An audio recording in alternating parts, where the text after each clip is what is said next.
വെളിപ്പാട് പുസ്തകം 18:21 നാം കാണുന്നു, അയ്യോ അയ്യോ മഹാനഗരമായ ബാബിലോണേ, ബലമേറിയ പട്ടണമേ, 1 മണിക്കൂർ കൊണ്ട് നിന്റെ ന്യായവിധി വന്നല്ലോ. 10 മുതൽ കാണാം.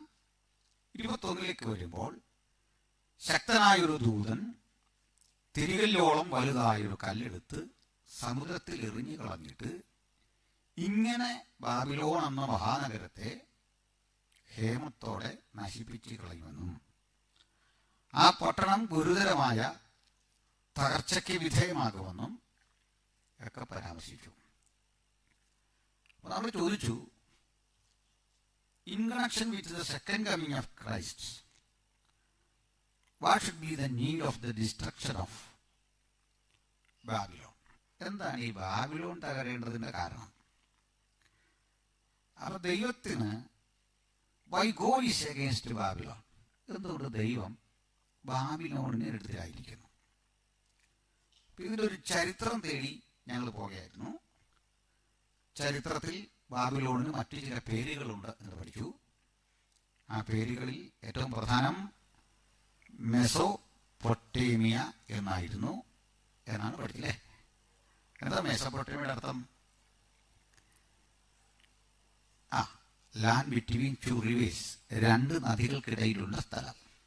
മെസോപ്പൊട്ടേമിയ.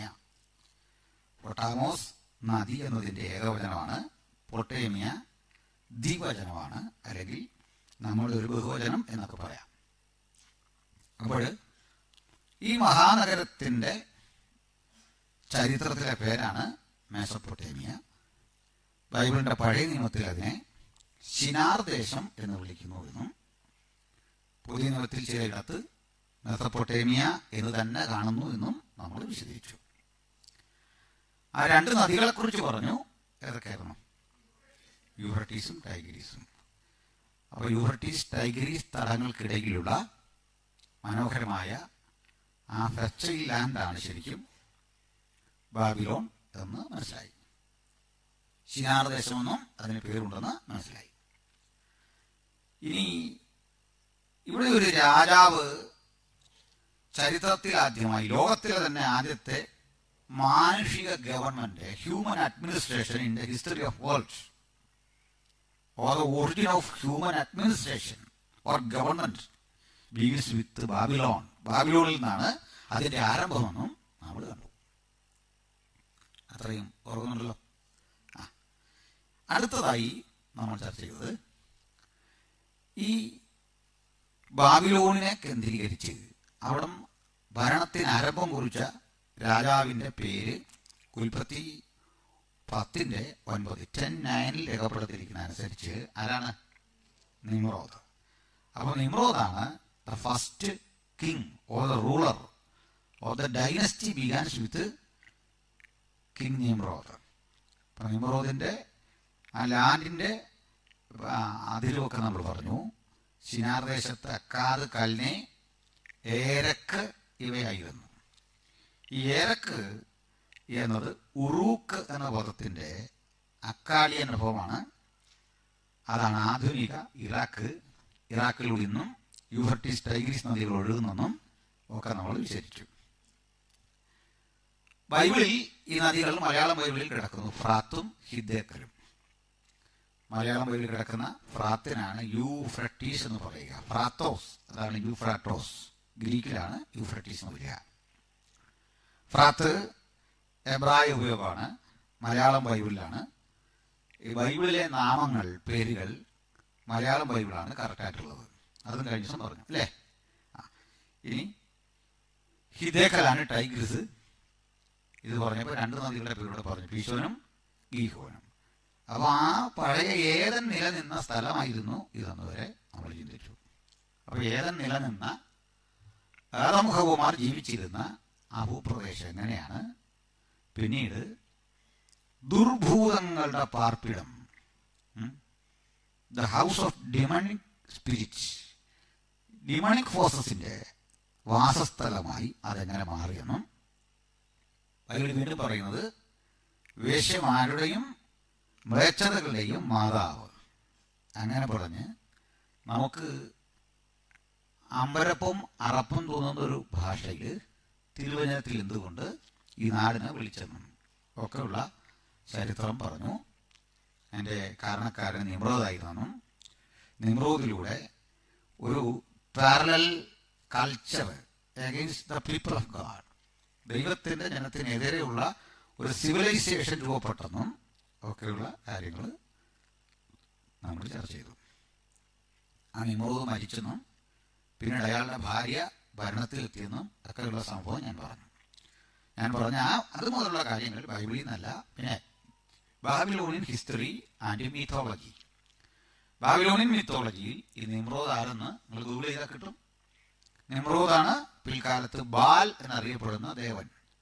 ബാൽ ദേവൻ വാസ്തവത്തിൽ സൂര്യനാണ്. അവർ വിശ്വസിച്ചു Nimrod Baal is used as a man or incarnate as a man എന്നൊരു ചിന്തയാണ്. ആക്ച്വലി ബൈബിളിൽ കർത്താവായ യേശു ഇൻകാർണേഷൻ അല്ല, അങ്ങനെ ആളുകൾ തെറ്റിദ്ധരിച്ചിട്ടുണ്ട്. അങ്ങനെ ഒരു പദവും ബൈബിളിലില്ല. പിന്നെ നമ്മൾ കമ്മ്യൂണിക്കേഷൻ പറയുന്നതാണ് incarnation. Instead of incarnation you can use God manifested in flush. Jesus Christ is the manifestation of God. അങ്ങനെയാണ് ശരിയായ വിധത്തിൽ തിയോളജിക്കലി അക്സെപ്റ്റ് ചെയ്യേണ്ടത്. അത് മനസ്സിലായല്ലോ അല്ലേ? അതായത് ഈ അവതാര ഓർ എന്താ പറയുന്നത്, അവതാരക്ക് ഇൻകാർണേഷനും മാനിഫെസ്റ്റേഷനും തമ്മിലുള്ള വ്യത്യാസം എന്താ? ഇൻകാർണേറ്റ് ചെയ്യുമ്പോൾ ഈ നമ്മുടെ ഭാരതീയ സങ്കല്പങ്ങൾ അറിയാലോ. ഇൻകാർണേറ്റ് ചെയ്യുമ്പോഴേക്ക് അതിൻ്റെ ആ രൂപം അങ്ങ് മാറിയത് മത്സ്യവും കൂർമ്മവും വരാഹവും ഒക്കെ ആയിട്ട് വരികയാണല്ലേ, അങ്ങനെയാണല്ലേ? അപ്പോൾ പക്ഷെ ജീസസ് ഇൻകാർണേറ്റ് ചെയ്യല്ല, മറിച്ച് ദൈവം ജഡത്തിൽ വെളിപ്പെട്ടു. God manifested in flesh. എന്നെ കണ്ടവൻ പിതാവിനെ കണ്ടു. ഇതാണ്. പിന്നെ അപ്പുറത്ത് അന്വേഷണമില്ല. So Jesus is the ultimate destination for each and every truth seekers. എല്ലാ സത്യാന്വേഷകരുടെയും ലാസ്റ്റ് പോയിന്റാണ് യേശു. ആ ക്രിസ്തു നമ്മെ നയിച്ച ഇവിടേക്കാണ്. ഞാൻ തന്നെ വഴി സത്യം ജീവൻ. അവിടെ വരെ നമുക്ക് ചെല്ലാൻ പറ്റും. ഗുരുവിനോളാകുന്നത് ശിഷ്യന് മതി. അപ്പോൾ യേശു ക്രിസ്തുവിൽ സമ്പൂർണ്ണ ദൈവത്വമുണ്ട്, സമ്പൂർണ്ണ മനുഷ്യത്വമുണ്ട് അല്ലേ? അത് പാതി മനുഷ്യനോ പാതി ദൈവമല്ല. പിന്നെ എങ്ങനെ സമ്പൂർണ്ണ മനുഷ്യൻ സമ്പൂർണ്ണ ദൈവം? അതാ ഞാൻ ഇന്നലെ international with Malayalam translation of Bible I informed you how Chathu Menon received Jesus Christ as his personal saviour. അതൊക്കെ നമ്മൾ ഇന്നലെ പറഞ്ഞേ. ഹി ബിക്കെയിം ജോസഫൻ അല്ലേ? നീണ്ട ഒരു വായനയ്ക്ക് ശേഷം അത് ഒരു ട്രൂ ക്രിസ്ത്യനായി. അതുപോലെ സരസ്വതി പൂജയൊക്കെ നിർവഹിച്ചിരുന്ന ബൈബിളിൻ്റെ ആ ട്രാൻസ്ലേറ്റർ, അദ്ദേഹത്തിന് കിട്ടിയ റെവലേഷൻ എന്താണ്? Jesus Christ is the son of God. ദൈവത്തിൻ്റെ പുത്രനാണ്, ദൈവപുത്രനാണ്. ഇങ്ങനെയൊക്കെയുള്ള കാര്യങ്ങളാണ്. ഓക്കെ, അതെല്ലാം ഓർമ്മയുണ്ടല്ലോ എന്നല്ലേ പറഞ്ഞല്ലേ? ശരി. അല്ലെങ്കിൽ ഇത് ലൈവിൽ കിടപ്പുണ്ട്, നിങ്ങളത് നോക്കിയാൽ മതി. അടുത്തത് ഞാൻ പറഞ്ഞത്, ഇവിടുന്ന് ഈ സ്ഥലം പിന്നീട് the great tower of Babylon ഇവിടെയായിരുന്നു അല്ലേ? അപ്പോൾ ആ ടവർ ഉണ്ടാക്കാൻ വേണ്ടി ഒരാൾ പറയുന്നുണ്ട്, മനുഷ്യൻ കിഴക്കോട്ട് യാത്ര ചെയ്ത് ശിനാർ ദേശത്ത് എത്തി ഒരു സമഭൂമി കണ്ടു. എന്നിട്ട് ജനങ്ങളെ ഒരാൾ പറഞ്ഞു, വരിക, നമുക്ക് ആകാശത്തോളം എത്തുന്നൊരു കോട്ട ഉണ്ടാക്കണം, ഫോർട്ട്.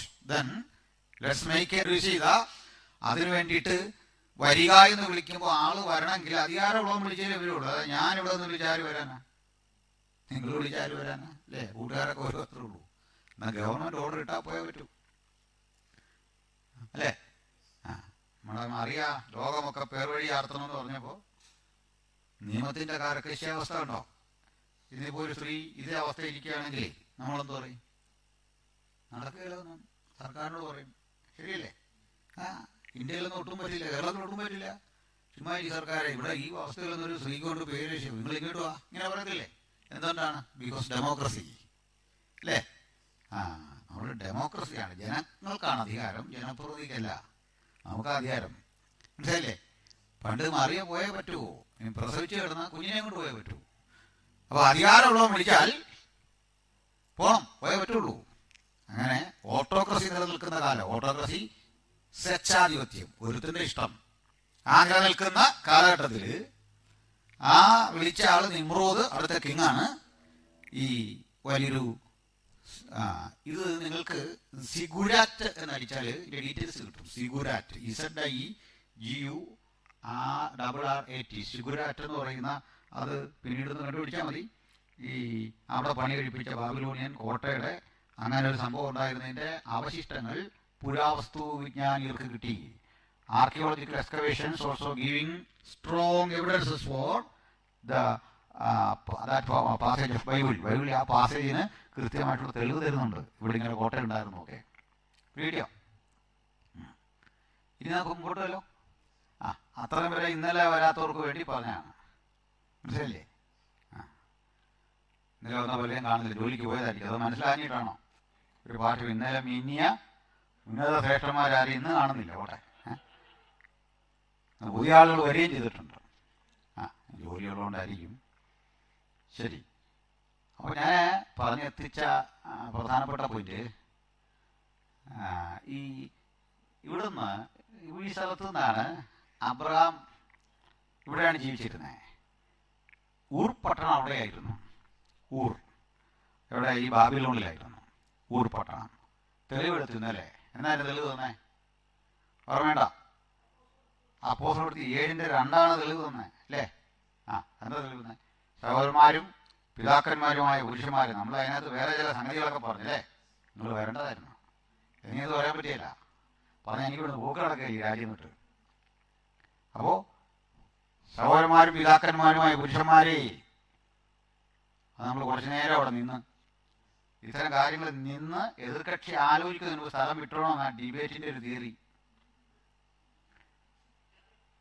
മനസ്സിലായോ? ഈ കാര്യം എതിരാളി മനസ്സിലാക്കി വരുമ്പോഴേക്ക് നമ്മളും വീട്ടിൽ ചെല്ലണം, അവനും വീട്ടിൽ ചെല്ലണം. അതാണ്, അങ്ങനെയാണ് എൻ്റെ തിയറി. അന്നേരം അവർക്ക് പിടിയിട്ടരുത്. വീട്ടിൽ ചെന്നിട്ടേ പാടുള്ളൂ, അത് മനസ്സിലാക്കാൻ പാടുള്ളൂ.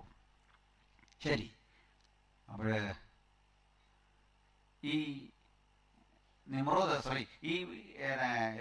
ബാബിലോണെന്ന് പറയുന്ന ഈ സ്ഥലത്ത് അബ്രഹാം ജീവിച്ചിരുന്നു എന്നതിന് തെളിവാണ് അപ്പോസ്തലപ്രവൃത്തി 7:2 ധനനായ സ്തെഫാനോസ് പ്രസംഗിക്കുകയാണ്. സഹോദരന്മാരും പിതാക്കന്മാരുമായ പുരുഷന്മാരെ, നമ്മുടെ പൂർവ്വപിതാവായ അബ്രഹാം ഹാരാനിൽ വന്ന് പാർക്കും മുമ്പ് മെസൊപ്പൊട്ടേമിയയിലായിരുന്നപ്പോൾ തേജോമയനായ ദൈവം അവന് പ്രത്യക്ഷനായി. അല്ലേ? അപ്പോൾ ഇങ്ങനെ ദൈവം പ്രത്യക്ഷനായി എന്ന് പറയുമ്പോൾ എപ്പോഴും മനസ്സിലാക്കണം, മനുഷ്യന് പ്രത്യക്ഷനാകുന്ന ദൈവം, മനുഷ്യന് ബോധ്യം വരുന്ന ദൈവത്തിൻ്റെ ഇൻ്റർഫിയറൻസ്. ഇതിന് നമ്മൾ തിയോഫനി എന്നാണ് പറയുക. തിയോഫനി എന്താണ്, ക്രിസ്റ്റോഫനി എന്താണെന്നൊക്കെ കുറേ ഏറെ പറയാനുണ്ട്. ഏതായാലും അതൊക്കെ വലിയ സങ്കീർണമായ വിഷയങ്ങളാണ്. ഇപ്പോൾ പറഞ്ഞാൽ നമുക്ക് നേരം പോകും. അപ്പോൾ ദൈവം പ്രത്യക്ഷപ്പെട്ട സ്ഥലത ഹാരാനിൽ വന്ന് പാർക്കും മുമ്പ് ഊർ പട്ടണം, കൽദയരുടെ പട്ടണമായ ഊര്. അപ്പോൾ ഊർ പട്ടണത്തിൻ്റെ പ്രത്യേകത ഞാൻ പറഞ്ഞു. 25 ഹെക്ടർ വിസ്തൃതിയുള്ള, അത്രയും റേഡിയസിൽ കിടക്കുന്ന ഒരു പട്ടണം. വളരെ സിസ്റ്റമാറ്റിക്കായി പണി കഴിപ്പിച്ചൊരു പട്ടണം. അപ്പോൾ അന്നത്തെ കാലത്ത് തന്നെ മനുഷ്യന് സിസ്റ്റമാറ്റിക്കായി ഒരു പട്ടണം പണി കഴിപ്പിക്കണമെന്ന ബോധമൊക്കെ ഉള്ള വലിയ മനുഷ്യർ ജീവിച്ചിരുന്ന സ്ഥലമാണ്. ഓക്കെ, അപ്പോൾ കല്ലുവാകിയ വഴികൾ, നല്ല കോട്ടകൾ, അതുപോലെ ഡ്രെയിനേജ് സംവിധാനങ്ങൾ, ധാന്യപ്പുരകൾ, ആ കൂടെ ഞാൻ ഒന്നുകൂടെ പറഞ്ഞു, വിപുലമായ ഒരു ലൈബ്രറിയുടെ റൂയിൻസ് ആൻഡ് റിമൈൻസ് അവർക്ക് കിട്ടി. ആർക്കിയോളജിക്കൽ എക്സ്കവേഷൻസ് ഒക്കെ നടക്കുമ്പോൾ ഊർ പട്ടണത്തിൽ അന്നത്തെ കടലാസിന് പോലെ ഉപയോഗിച്ചിരുന്ന എന്താണെന്ന് ഞാൻ പറഞ്ഞു, ബുക്കുകൾക്ക് എന്തായിരുന്നു? Clay tablets. Okay, clay tablets. ആദ്യകാല എഴുത്തായിരുന്നു ഈ ക്ലേയിൽ എഴുതുന്നതിനാണ്. ഇനി വേറൊരു കാര്യം, പിന്നെ പാത്രസ് വന്നിട്ടും പാർച്ച്മെന്റ്സ് വന്നിട്ടും ക്ലേയിൽ എഴുതിയിരുന്ന മനുഷ്യൻ. എന്താ കാര്യം വെച്ചാൽ, സാമ്പത്തിക സ്ഥിതി ഉള്ളവർക്ക് ഇത് രണ്ടിനും പറ്റുള്ളൂ. മനസ്സിലായില്ലേ? അന്നൊക്കെ ഒരു ബൈബിള് എഴുതണ എത്ര ആടിനെ കൊല്ലണമെന്നറിയോ? ഉണ്ടോ? ഓരോ വെളിപ്പാട് ഇതിനനുസരിച്ച് ആടിൻ്റെ കാര്യം പോകാം. നമുക്കത് പ്രയോജനപ്പെടും, അത് വേറെ കാര്യം അല്ലേ? എനിക്ക് നമ്മളൊക്കെ പിള്ളേർ പ്രാർത്ഥിക്കും, പുതിയ പുതിയ വെളിപ്പാട് കിട്ടണേന്ന് ദിവാസന്മാർക്ക്. മനസ്സിലായില്ലേ? അപ്പോൾ ഈ ആടിൻ്റെ തോലിൽ എഴുതണം. അത് എക്സ്പെൻസീവ് ആയി പറഞ്ഞു വരുന്നത്. ഒരു ന്യൂട്രഫിഷനെ 500 ആടുകളിലേക്ക് തോല് വേണമെന്നാണ്. ഇതുപോലെ വേണം ഇത് എഴുതണമെങ്കിൽ. അതാണ് പാർച്ച്മെന്റ്സ്. ഇനി മറ്റേ പാപ്പിറസ്, അത് ഭയങ്കര ഇന്നും വിലയാണ് പാപ്പിറസിന്, വലിയ വിലയാണ്. ഇന്നും പാപ്പിറസ് ഉണ്ട്, പാപ്പിറസ് ഫാക്ടറിയൊക്കെ ഈജിപ്തിലുണ്ട്. അപ്പോൾ അത് വളരെ എക്സ്പെൻസീവാണ്. അപ്പോൾ ചിലവില്ലാത്തൊരു എഴുത്തായിരുന്നു ഈ കളിമണ്ണിൽ. കളിമണ്ണിൽ എഴുതുന്നതിന് ചിലവില്ല. അതിൻ്റെ കാര്യം അത് ഈ മണ്ണ് ഇഷ്ടം പോലുണ്ട്. അത് കുഴച്ച് റെഡിയാക്കി ചപ്പാത്തി വരുന്ന വരുത്തിയിട്ട് സൈഡൊക്കെ കട്ട് ചെയ്തിട്ട് എഴുതുക, തീച്ചൂളെ ചുട്ടെടുത്ത് വെക്കുക. ഇല്ലായ്മക്കാരൻ്റെ എഴുത്തായിരുന്നു ഇത്തരം. അതിനൊരു പേര് പറയുമായിരുന്നു ഒബ്സ്ട്രക്ക. ഒബ്സ്ട്രക്ക ലിഖിതങ്ങൾ എന്ന് പറയും. ഒബ്സ്ട്രക്ക റൈറ്റിങ്സിന് ടാബ്ലറ്റ്. പക്ഷെ അതിനൊരു ഗുണമുണ്ടായി. ഈ പാപ്പിറസും പാർച്ച്മെന്റ്സും ഒക്കെ കാഴപ്പലക്കത്തിൽ നശിച്ചുപോയി. പക്ഷെ ഏത് കുഴി കിടന്നാലും ചെളി കിടന്നാലും കഴിയെടുത്ത് ഇവനെ നമുക്ക് തിരിച്ചു കിട്ടും. വോട്ട് കഷ്ണമാണ്, മനസ്സിലായി? അതുവഴിയാണ് നമ്മൾ പണ്ട് ഇതറിയാനുള്ള വഴികളുണ്ടായത്. അപ്പോൾ നമ്മളെ പോലെയുള്ള ഇല്ലായ്മക്കാരൻ്റെ ചെറിയ പ്രവൃത്തികളും ഇമ്പോർട്ടൻ്റ് ആണെന്നുള്ളതാണ് ആ തെളിയുന്ന കാര്യം അല്ലേ? ആരും ദൈവത്തിന് വേണ്ടി പ്രവർത്തിക്കുന്ന ഒന്നും വിഫലമല്ല. എനിക്ക് ഇത്രേ ശേഷിയുള്ളൂ എന്നുള്ളതൊന്നും ഒരു പ്രസക്തമായ കാര്യമല്ല, ഒരു വലിയ പ്രവൃത്തിയാണ് ചെയ്യുന്നത് അല്ലേ? ഓക്കെ, അപ്പോൾ നമുക്ക് അടുത്തതിലേക്ക് പോകാം. ഇത്തരം ടാബ്ലറ്റ്സുകൾ ഒക്കെ നിലനിൽക്കുന്ന ഒരു ലൈബ്രറി എവിടെ ഉണ്ടായിരുന്നു? പുരാതന ഊരിലുണ്ടായിരുന്നു, ഊർ പട്ടണത്തിൽ. ഈ സ്ഥലങ്ങൾ കുഴിച്ചെടുത്തപ്പോൾ കിട്ടിയത് നിമ്രോദിനെ സ്തുതിക്കുന്ന, പിന്നീട് ഒത്തിരി ദേവസങ്കല്പങ്ങൾ അവിടെ ഉണ്ടായി. ഡെയ്റ്റീസിന്റെ എണ്ണം കൂടി. അങ്ങനെ ഡെയ്റ്റീസിൽ ഒരാളായിരുന്നു നാനാർ എന്നറിയപ്പെടുന്ന ഒരു മൂൺ ഗോഡ് ഉണ്ടായിരുന്നു, ചന്ദ്രദേവത. പിന്നീട് കട്ടി നമുക്കൊരു കാര്യം അറിയാം, ഈ ചൂട് കൂടിയ സ്ഥലങ്ങളിൽ അവർ പ്രാർത്ഥിക്കുന്നത് ബാലിനോടല്ല, ചന്ദ്രനോടാണ്. ചന്ദ്രനാണ് അവർക്ക് ചിലപ്പോൾ ദേവതയാവും, ചിലപ്പോൾ ദേവനാവും. ഓക്കെ, അതിൻ്റെ കാരണം എന്താ? ഈ മരുഭൂമി ഭീകരാണ്, ചൂട് ഭയങ്കരമാണ്. അപ്പോൾ രാത്രി അവർക്കൊരു ആശ്വാസമാണ്, അത് കുളിർമയുടേതാണ്. അപ്പോൾ അവരെ നോക്കി പുഞ്ചിരിക്കുന്ന ചന്ദ്രൻ അവർക്ക് ദൈവമായി. സൂര്യന്റെ കിരണങ്ങൾ അവർക്ക് സൂചി കുത്തുന്ന വേദന പോലെ ഭീകരമായി. അപ്പോൾ ചിലര് ബാലിനെ വിട്ടിട്ട് ഹുബാലിനെ ആരാധിക്കാൻ തുടങ്ങി. അറബികൾ ഹുബാൽ. ഈ ഹുബാലാണ് മെസപ്പൊട്ടേമിയയുടെ ഇതേ പേര് മെസപ്പൊട്ടേമിയ വിളിച്ച വാദ് എന്നായിരുന്നു. ദേവന്റെ പേര് വാദ്. അന്നൊക്കെ ഒത്തിരി ദൈവങ്ങളുണ്ട്. അനു എന്ന് പറഞ്ഞൊരു ദൈവം ഉണ്ടായിരുന്നു. നമുക്കാർക്കെങ്കിലും അവിടെ അങ്ങനെ പേരുണ്ടെങ്കിൽ ഓർക്കണം. അനു, അനു എന്ന് പേരുണ്ടായിരുന്നു ദൈവത്തിന്. എൻഗിൻ, എൻലിൻ, ഇങ്ങനെയൊക്കെ ഗോഡസ് ഉണ്ടായിരുന്നു. അപ്പൊ ഈ വാദദേവനാണ് ഹുബാല്. ആ ഹുബാലാണ്, ഹുബാല് കണ്ടില്ലേ, ആ ഹുബാലാണ് അല്ലാഹു എന്ന രൂപത്തിലേക്ക് വന്നത്. അതുകൊണ്ടാണ് നമ്മളൊക്കെ ഇടയ്ക്കിടയ്ക്ക് ചോദിക്കാറുണ്ട് അല്ലാഹു എന്ന് നമ്മൾ ചോദിക്കാറുണ്ട്. ഹു ഈസ് ദിസ് അല്ലാ എന്ന അർത്ഥത്തിൽ അവരുടെ സംവാദത്തിന്റെ കാര്യത്തിൽ ചോദിക്കാറുണ്ട്. സ്തോത്രം. പോട്ടെ, ഞാൻ അതേ തെറ്റായിട്ട് പറഞ്ഞല്ല, ഈ പൗരാണികമായ ചരിത്രം പറയുമ്പം ഇതൊക്കെ പ്രധാനമാണല്ലേ. സ്തോത്രം. ഇനി വിഷയത്തിലേക്ക് വരാം. അപ്പോൾ ഇങ്ങനെയൊക്കെ ആരാധിച്ചിരുന്ന ഇടയ്ക്ക് നാനാർ എന്നറിയപ്പെടുന്ന ചന്ദ്രദേവതയ്ക്ക് സമർപ്പണം ചെയ്ത പട്ടണമായിരുന്നു ഊര്. ഊരിൽ ദേവീദേവന്മാരെ പുകഴ്ത്തുന്ന കാര്യങ്ങളുണ്ടായിരുന്നു. അപ്പോൾ ആസ്ട്രോണമിക്ക് പ്രാധാന്യം കൊടുക്കുന്ന ആൾക്കാരായിരുന്നു അത്. രണ്ടുമുണ്ട്, ആസ്ട്രോണമി ഉണ്ട്, ആസ്ട്രോളജി ഉണ്ട് അല്ലേ. ആസ്ട്രോളജി ഒരു സൂപ്പർസ്റ്റീഷ്യസിന്റെ ഭാഗമാണ്, ആദിശാസ്ത്രമാണ്, ശാസ്ത്രത്തിലേക്കുള്ള ശ്രമമാണ്. ആസ്ട്രോണമി ഒരു സയൻസാണ് അല്ലേ. സ്യൂഡോ സയൻസ് ആണ് ആസ്ട്രോളജി. ആസ്ട്രോണമി എന്താണ്? അതൊരു സയൻസ് തന്നെയാണ് അല്ലേ, വാനഗോളങ്ങളെ കുറിച്ചൊക്കെയുള്ള പഠനം. അപ്പോൾ പോട്ടെ, ആസ്ട്രോളജി എന്ന് പറഞ്ഞാൽ അതിന്റെ കേന്ദ്രം ഭൂമിയാണ്, ആസ്ട്രോണമിയുടെ കേന്ദ്രം സൂര്യനാണ്. വ്യത്യാസം അതാണ്. സൂര്യനെ ആസ്പദമാക്കി പണ്ടത്തെ ജ്യോതിഷമൊക്കെയാണ് ഈ നമ്മൾ ആസ്ട്രോളജി എന്ന് പറയുന്നത്. ആസ്ട്രോണമി ഒരു ശാസ്ത്രമാണ്. പോട്ടെ, അപ്പോൾ ഇതൊക്കെ ഉള്ള സ്ഥലം എന്തിനും പറഞ്ഞേ, ഇതൊക്കെ ഉള്ളൊരു സ്ഥലത്ത് 318 അഭ്യാസികളൊക്കെ ആയിട്ട് വലിയ ധനാഢ്യനായി ജീവിച്ച ഒരു മനുഷ്യന്റെ പേരായിരുന്നു അബ്രഹാം. ഈ ലൈബ്രറിയെ കൊണ്ടാണ് സ്ഥലത്തെ നല്ല വിവരമുള്ള മനുഷ്യനായിരുന്നു, കഴിവുള്ള മനുഷ്യനായിരുന്നു. ഒരാൾ ഏത് നാട്ടിൽ നിന്ന് വന്നു എന്നുള്ളത് കുറെയൊക്കെ അവന്റെ ഒരു സ്റ്റാൻഡേർഡിനെ തീരുമാനിക്കുന്ന കാര്യമല്ലേ അല്ലേ. 3 പേര് ഒരുമിച്ചൊരു കൂട്ടുകാര് ഒരുമിച്ചൊരു സ്ഥലത്ത് കൂടി. പണ്ടൊക്കെ ഒന്നിച്ച് പഠിച്ച കൂട്ടുകാരാണ്. ഒന്നിനോട് ചോദിച്ചു എവിടെ പോവാന്ന് ചോദിച്ചാൽ പറഞ്ഞു മുംബൈ എന്ന് പറഞ്ഞു. മറ്റോ പറഞ്ഞു ചെന്നൈ എന്ന് പറഞ്ഞു. മറ്റോ മാർക്കറ്റിൽ പോയത് അവനൊന്നും പറയാനില്ല, പറഞ്ഞു ചന്തൈ എന്ന് പറഞ്ഞു. എവിടുന്ന് വന്നു എന്നുള്ളതിന്റെ ഒരു സ്റ്റാൻഡേർഡ് പറയാൻ വേണ്ടിയാ. കാരണം അവൻ ഒട്ടും കുറയ്ക്കേണ്ടതെന്ന് ഓർത്ത് മുംബൈ എന്ന് പറഞ്ഞ പോലെ, ചെന്നൈ എന്ന് പറഞ്ഞ പോലെ ചന്തൈ എന്ന് പറഞ്ഞു. പറയേണ്ടി വന്നു. അത് അവന്റെ അവസ്ഥ. ഞാനാണെങ്കിലും നിങ്ങളാളോടെ പറഞ്ഞു കുറയാൻ പറ്റുമോ എന്ന് പറഞ്ഞ ഒരാൾ ഇവിടുന്ന് വന്നു എന്നുള്ളത് സുപ്രധാനമാണ്. അബ്രഹാം എന്ന സ്ഥലത്തിന്റെ പ്രാധാന്യം മനസ്സിലായോ? എവിടുന്നാണ്? ഊരിൽ നിന്ന്.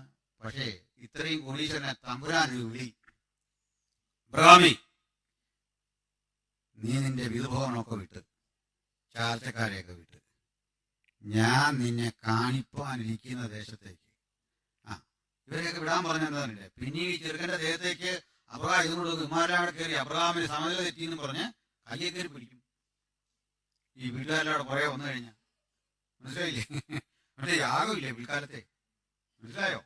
ആ, അവരുടെ ശാസ്ത്രീയമായിട്ട് ചിന്തിക്കും. നമ്മുടെ കുറെ മനുഷ്യരുടെ ബൈബിള് അതല്ലേ ശരി, ശാസ്ത്രമാണ് ശരി, ശാസ്ത്ര പഠനത്തിന് പ്രാധാന്യം കൊടുക്കണം. സുഹൃത്തെ, ശാസ്ത്രത്തിന് പ്രാധാന്യം കൊടുത്തത് ക്രൈസ്തവരാ ലോക ചരിത്രത്തിൽ, മനസ്സിലായില്ലേ? ഞാൻ ചാനലിൽ നിങ്ങൾ കണ്ടാവും ഒരാൾ സഹോദരൻ ചർച്ചയ്ക്ക് എന്നോട് ചോദിക്കുന്നുണ്ട്, നമ്മൾ ക്രൈസ്തവർ അന്ധവിശ്വാസമല്ലേ ലോകത്തിൽ പ്രചരിപ്പിക്കുന്നത്? ക്രിസ്ത്യാനിറ്റി പോയെടുത്തുണ്ടായത് ഓക്സ്ഫോർഡ് യൂണിവേഴ്സിറ്റിയാണ്, കേംബ്രിഡ്ജാണ്, ബെർമിംഗ്ഹാമാണ്, നാസയാണ്, മനസ്സിലായില്ലേ? ക്രിസ്ത്യാനിറ്റിക്ക് ആധിപത്യമുള്ള സ്ഥലത്തെല്ലാം ശാസ്ത്ര പഠനമാണ് പുരോഗമിച്ചത്. ബൈബിൾ ശാസ്ത്രത്തിനൊന്നും എതിരല്ല, പക്ഷെ കപട ശാസ്ത്രങ്ങൾ എതിർക്കണം. ശാസ്ത്രം എന്ന് പറയുമ്പോൾ സിദ്ധാന്തങ്ങൾ ശാസ്ത്രമാണെന്ന് നമ്മൾ അംഗീകരിക്കുന്നില്ല എന്നുള്ളതാണ്. സിദ്ധാന്തമല്ല ശാസ്ത്രം. ശാസ്ത്രം എന്ന് പറയുന്നത് അതിന് 3-4 യോഗ്യതകൾ ഉണ്ടാകണം. ശാസ്ത്രമാണ് ഒരു കാര്യം എന്ന് പറഞ്ഞാൽ. ഫാൾസിബിലിറ്റി, അതിന് മുമ്പ് വരെ പറഞ്ഞ കാര്യങ്ങൾ തെറ്റാണെന്ന് തെളിയിക്കാനുള്ള കഴിവ്. റിപ്പീറ്റബിലിറ്റി, എന്തിവർ പറയുന്നോ അത് എക്സ്പെരിമെന്റ് വഴി ആവർത്തിക്കാനുള്ള കഴിവ്, മനസ്സിലായില്ലേ? ഇങ്ങനെ ഒത്തിരി ലക്ഷണങ്ങളുണ്ട്. പോട്ടെ, ഞാൻ ചെന്നിട്ട് എനിക്ക് എസൻസ് ഗ്ലോബലുമായിട്ടൊരു ഡിബേറ്റ് വരുന്നുണ്ട് ഇത്തരം കാര്യങ്ങൾ. ഞാൻ നിങ്ങൾക്ക് അന്നേരത്ത് കാണാം. അതുപോലെ ഒത്തിരി വിഷയം വിട്ട് പല വഴിക്ക് പോകും. ആണ്ട് പോട്ടെ. അപ്പോൾ അതുകൊണ്ട് നമുക്കറിയാലോ, നമ്മളോട് ഇന്ന് മനുഷ്യൻ ചോദിക്കുന്ന ഒത്തിരി ചോദ്യങ്ങളുണ്ട്, കുട്ടികളൊക്കെ ചോദിക്കുന്ന ചോദ്യങ്ങളുണ്ട്. മക്കളെ, ഒരമാന്തവും വേണ്ട, ദൈവത്തിന്റെ വചനം ആത്യന്തികമാണ്. അതിൽ തെറ്റുപറ്റില്ല. തെറ്റുപറ്റാത്ത ദൈവം തെറ്റുപറ്റുന്ന മനുഷ്യനെ കൊണ്ട് എഴുതിച്ച മഹാസംഭവങ്ങളുടെ സമാഹാരമാണ് വിശുദ്ധ തിരുവെഴുത്ത്. ഹല്ലേലൂയ! ഈ തിരുവെഴുത്തിന്റെ ഭാഗമാകാൻ കഴിഞ്ഞത് അഭിമാനകരമായ കാര്യമാണ്. സ്തോത്രം, ആമേൻ. അപ്പൊ നമുക്ക് ഇവിടെ നിന്ന് അബ്രഹാം ഇറങ്ങി തിരിച്ചു പോയ വഴിക്ക് അബ്രഹാമിന് ഒത്തിരി 10 പേര് എതിർക്കേണ്ടി വന്നു, അല്ലെ? 10 രാജാക്കന്മാരോട് അബ്രഹാമിന് എതിരേണ്ടി വന്നു. അവരെയൊക്കെ ചെറുത്ത് തോൽപ്പിച്ച് ജയാളിയായി അബ്രഹാം അങ്ങ് ഷാലൂം എന്ന് വിളിക്കുന്ന യെരൂശലേമിലെത്തി. ഓക്കെ, ഷാലൂം അല്ലെങ്കിൽ ഷാലീം എന്നൊക്കെ വിളിക്കുന്ന ഊർ ഷാലൂമിലെത്തി. യെരൂശലേമിന്റെ ശരിക്കുള്ള പേരെങ്ങനെയാണ്? ഊർ പ്ലസ് ഷാലൂം. ഊർ അർത്ഥം പട്ടണം, ഷാലൂം അർത്ഥം സമാധാനത്തിന്റെ പട്ടണം. ഇതൊക്കെ പിന്നെ വേണം, അതിനാണ് ഇത്രയൊക്കെ പറഞ്ഞത്. ഊർ ഷാലൂമിൽ അബ്രഹാം എത്തി. കാലമേറെ കഴിഞ്ഞ് അബ്രഹാമിന്റെ ആ തലമുറയിൽ 14-ാം തലമുറയിൽ അബ്രഹാമിന് ഒരു മകനുണ്ടാകുന്നു. 14 തലമുറയ്ക്ക് ശേഷമുള്ള കൊച്ചുമകൻ ആരാണ്? King David.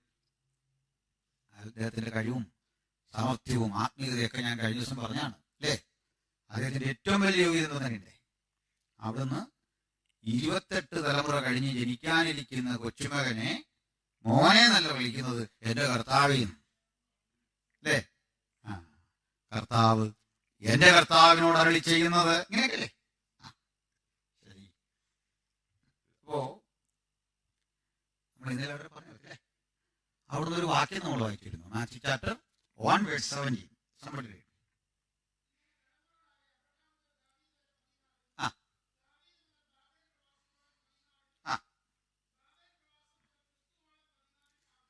അപ്പൊ ഇന്നലെ പറഞ്ഞതാണ് ഇങ്ങനെ തലമുറകൾ അബ്രഹാം മുതൽ ദാവീദ് വരെ. അപ്പൊ അബ്രഹാമിന്റെ യാത്ര വാളിപ്പോയില്ലേ? 14-ാം തലമുറയിൽ രാജാവിനെ, അയാളുടെ മകൻ ഒരു വലിയ ജ്ഞാനിയായ ശലോമോൻ, അല്ലേ? ശലോമോന്റെ കൊച്ചുമോന്റെ കാലമെത്തുമ്പോഴേക്ക് പക്ഷെ ഒരു സംഭവം നടന്നു. രാജ്യം 2ആയിട്ട് വിഭജിക്കപ്പെട്ടു, തെക്കും വടക്കുമായിട്ട്. അതൊക്കെ അറിയാലോ. അവിടുന്ന് പിന്നെ പ്രശ്നം തുടങ്ങുക.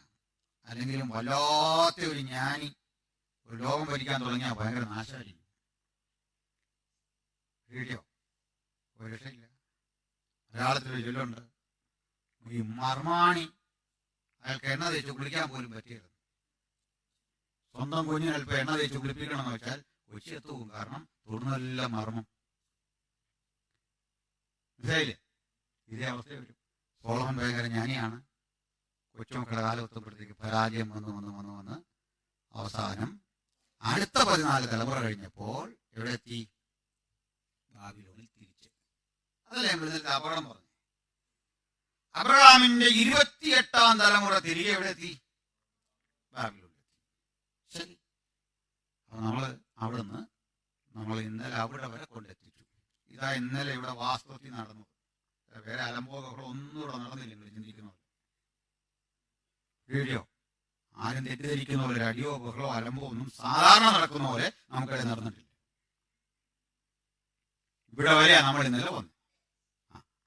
അപ്പൊ നമുക്ക് ഇന്ന് പോകേണ്ടത് ഇതിന്റെ ബാക്കി. അപ്പൊ ഞാൻ കൂടുതൽ ഔട്ട്ലൈൻ പറഞ്ഞിരുന്നു. Book of Daniel 12 chapters. We have 12 chapters in book of Daniel, prophecy of Daniel. ഈ 12 അധ്യായം കൊണ്ട് ദാനിയേൽ ഒരു മഹാപ്രവാചകന്മാരുടെ ഒന്നാം നിരയിൽ നിൽക്കുന്നു. മേജർ പ്രോഫറ്റ്സിന്റെ കൂട്ടാ ദാനിയേലിന്റെ സ്ഥാനം. ബുക്കുകളുടെ വലിപ്പമല്ല ദാനിയേലിനെ, എഴുതിയ പുസ്തകത്തിന്റെ വലിപ്പമല്ല, ആ പ്രവചനങ്ങളുടെ ഗാംഭീര്യത. ഈ പ്രവചനങ്ങൾ ഹിസ്റ്റോറിക്കലാണ്. ഹിസ്റ്റോറിക്കലാണെന്ന് പറയാൻ കാരണം അന്ന് എസ്കറ്റോളജിക്കലി അല്ലെങ്കിൽ ഫോർട്ടോൾഡ് ചെയ്ത പ്രെഡിക്ഷൻസ് എല്ലാം ഫുൾഫിൽ ചെയ്യപ്പെടുമ്പോൾ അത് ഹിസ്റ്ററി ആകും. ഓക്കെ, പ്രോഫസി എന്ന് പറയുന്നത് അഡ്വാൻസ്ഡ് ആയിട്ട് സംതിങ് ഗോയിങ് ടു ഹാപ്പൻ. ഇത് പറയുന്നത് നിറവേറിക്കഴിയുമ്പോൾ അതിന്റെ ഫുൾഫിൽമെന്റ് അതിനെ ചരിത്രത്തിന്റെ ഭാഗമാക്കും. അപ്പൊ ഇത് automatically it will become history, A part of history. ഇങ്ങനെയാണ് അദ്ദേഹം പ്രവചിച്ചത്. അതും പ്രമുഖങ്ങളായ 4 സാമ്രാജ്യങ്ങളെ പറ്റിയാണ് അദ്ദേഹത്തിന്റെ പ്രവചനം പ്രധാനമായും. അതിന്റെ ഉയർച്ചയും താഴ്ചയും പരാജയമൊക്കെയാണ് അദ്ദേഹത്തിന്റെ പ്രധാനപ്പെട്ടത്. മേജർ എംപയേഴ്സിനെ കുറിച്ചാണ് പ്രസംഗിച്ചത്. ലോകത്തിലെ അന്നത്തെ മേജർ എംപയേഴ്സിനെ പറ്റി തന്നെയാണ് അദ്ദേഹം പ്രവചിച്ചത്. നമുക്കിനി അതിൽ അതിന്റെ ഇൻട്രൊഡക്ഷൻ ആയിട്ട് ഞാൻ പറഞ്ഞത് ഡാനിയൽ ചാപ്റ്റർ 1 എന്തായിരുന്നു? The Israelites were in Babylon. Israels ബാബിലോണിൽ ഇസ്രായേൽ മക്കൾ. Second one the vision of Nebuchadnezzar. And chapter 3 അത് നെബൂഖദ്നേസറുടെ ഒരു വിഷനാണ്. സോറി, നെബൂഖദ്നേസർ ഒരു ഗോൾഡൻ ഇമേജ് ഉണ്ടാക്കുന്നു, അല്ലേ? സ്വർണ്ണബിംബം. അടുത്തത് 4 ഒരു ട്രീയെ പറ്റി, ആകാശത്തുളർത്തുന്ന ഒരു മഹാവൃക്ഷത്തിന്റെ ദർശനം. നെബൂഖദ്നേസർ അതും കാണുന്നത്. 5 ബേൽഷസ്സറുടെ വിരുന്നും ബാബിലോണിന്റെ തകർച്ചയും, ഒരു സാമ്രാജ്യം തകരുന്നു. 6 മീഡോ പേർഷ്യൻ സാമ്രാജ്യത്തിന്റെ ഉദയം, ദാരിയവേശി ഭരണാധികാരിയാകുന്നു. 7 ദാനിയേൽസ് വിഷൻ എന്തായിരുന്നു? 4 ബീസ്റ്റ്. ഇനി അടുത്തതാണ് 8 ഒരു ആട്ടുകൊറ്റനും കോലാട്ടുകൊറ്റനും തമ്മിലുള്ള ശണ്ട. ദെൻ അടുത്തത് 9 അധ്യായത്തിൽ 70 ആട്ടുകൊറ്റൻ 90 ഹെപ്താസ്. ദെൻ മൈറ്റി ഏഞ്ചൽ, ശക്തനായ ഒരു ദൂതൻ രംഗപ്രവേശം ചെയ്യുന്നു 10 അധ്യായത്തിൽ.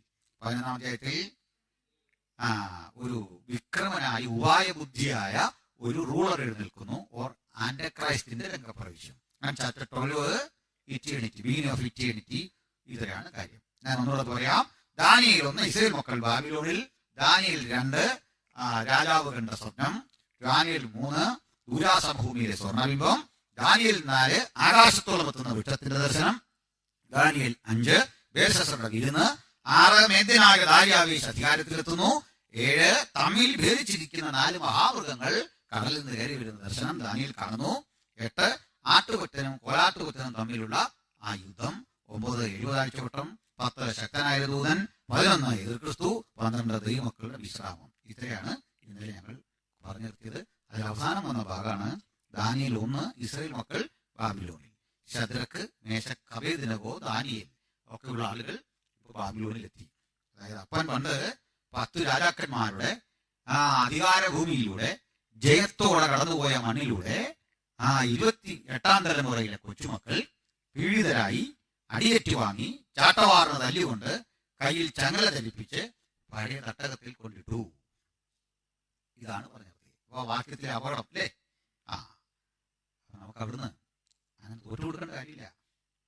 പരാജയങ്ങളെ കണ്ടും കരുത്താർജിച്ച് നമ്മൾ മുമ്പോട്ട് പോകണം, അല്ലേ? ഏത് പ്രതിസന്ധിയിലും ഭക്തന്റെ ജീവിതം അങ്ങനെയാ. നമ്മുടെ വഴി അടയ്ക്കുമ്പോൾ പിന്നെയും പോകണം. ബൈറനാണെന്ന് ഒരു കവി പറഞ്ഞത്, ഒരേ ദൂരം നിങ്ങൾ വിശാല വഴിയിലൂടെ പോകുമ്പോൾ ആ വഴി വളരെ നാരമാകും. അപ്പോഴും യാത്ര തുടർന്നുകൊണ്ടിരിക്കണം. കുറെ കഴിയുമ്പോൾ ആ വഴി അടഞ്ഞു പോകും. അപ്പോൾ ഓർക്കണം, അതാണ് നിങ്ങളുടെ വഴി എന്ന് ഓർക്കണം. അവിടെ ഇട്ടിട്ട് പോകാൻ പാടില്ല.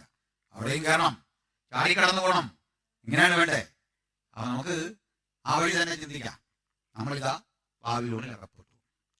ഇതിൽ കൂടെ പേര് പരാമർശിക്കാത്ത ചിലരുണ്ട്. ഇപ്പം അതിലൊരാളാണ് നമ്മുടെ എസെക്കിയേൽ പ്രവാചകൻ. ഓക്കെ, എസെക്കിയേൽ ഇവിടെ പരാമർശിക്കാത്ത കാര്യം എന്താ? ഇവിടെ എടുത്തിരിക്കുന്നത് രാജസന്തതികളിൽ കുലീനന്മാരായ കുട്ടികളെയാണ് എടുത്തിരിക്കുന്നത്. കാരണം ഇവർക്ക് നല്ല വിവരവും പഠിപ്പൊക്കെ ഉണ്ട്. അവരെ പിടിച്ച് രാജാവ് അയാളുടെ ഉദ്യോഗത്തിൽ കൊണ്ടുവന്നിരിക്കുകയാണ് അഡ്മിനിസ്ട്രേഷന് വേണ്ടി. വീഡിയോ ആ ഫിറ്റ്നസ് ഉള്ളവരെ എടുക്കുന്നത്. ഈ എസെക്കിയേൽ ആരാ? പുരോഹിതനാ. ഒരു പുരോഹിതനെ രാജാവിന് കിട്ടിയിട്ട് വല്ലതും സാധിക്കാനുണ്ടോ? മനസ്സിലായില്ലേ? മറ്റൊരു രാജ്യത്ത് നമ്മളെ കൊണ്ട് വല്ല ആവശ്യമുണ്ടോ? അവിടെ അല്ലാതെ പറ്റുള്ളൂ. അവിടെ പറ്റുള്ളൂ. ഞാനൊരു പാസ്റ്ററാണ്. എന്നെ ഇപ്പൊ അടിമയായിട്ട് അറബി രാജ്യത്ത് പിടിച്ചുകൊണ്ട് പോയിട്ട് എന്നാ കാണിക്കാൻ? ചെയ്യാൻ പറ്റുന്ന പണി അങ്ങോട്ട് വല്ല പോയിട്ട് വല്ല ജോലി ചെയ്യാൻ പറയും, മരുഭൂമിയിലേക്ക് തള്ളാം. അതല്ല പറ്റുള്ളൂ. അതാ നമ്മളെല്ലാം ഓർക്കേണ്ട കാര്യം. നമ്മൾ ചിലയിടത്ത് വേണ്ടെന്നും അവിടെ ഓർക്കണത് കൃപയാലാ പിടിച്ചു നിൽക്കുന്നതെന്ന്. എല്ലാവരുടെയും കാര്യം ചിലയിടത്ത് വേണ്ടെന്നേ. അങ്ങനെ എല്ലാവർക്കും അതാ ഒരവസ്ഥ. ഈ മനുഷ്യനെ പിടിച്ച് പണിയെടുക്കുന്നവരുടെ കൂടെ വിട്ടു. ആരെ? എസെക്കിയേലിനെ അല്ലേ?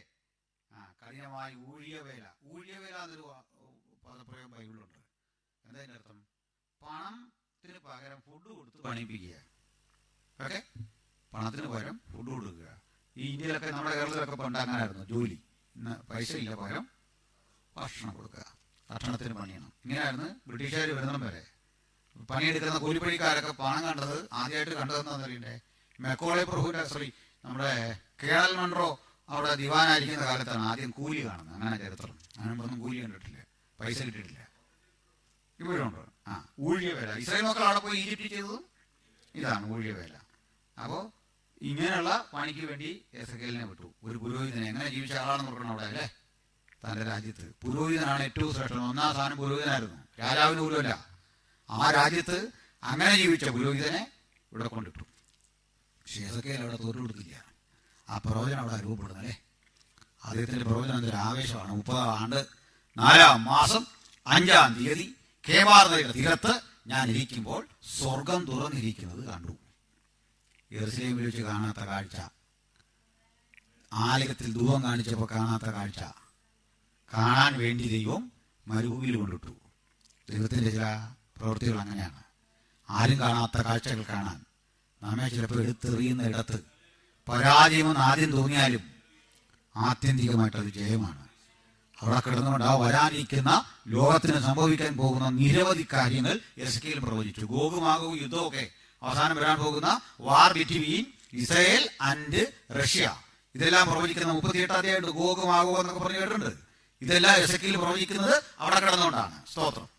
അപ്പോൾ അത് ആ വഴിക്ക് പോട്ടെ. ഇപ്പോൾ നമ്മുടെ വിഷയം ഇസ്രായേൽ മക്കൾ ബാബിലോണിൽ.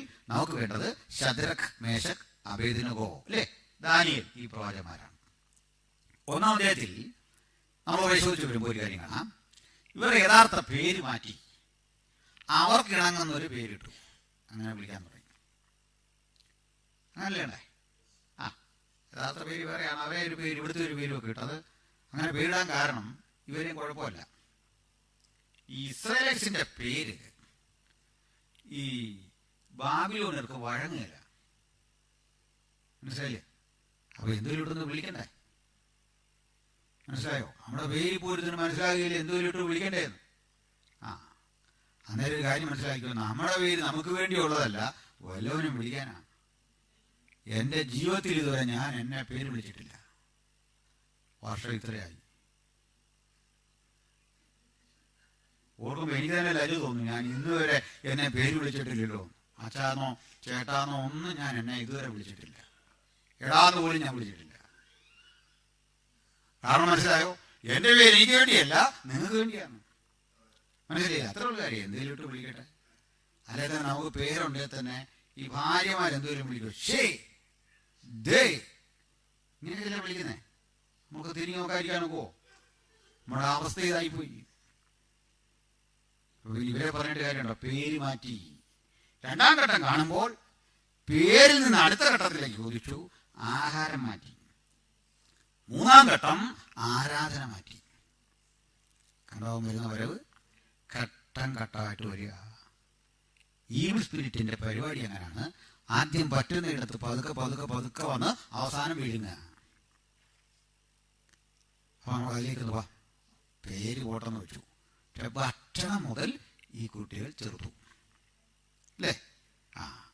ഇവർക്ക് ഭക്ഷണം കൊടുത്തു, കുഞ്ഞുങ്ങൾ വേണ്ടാന്ന് പറഞ്ഞല്ലേ?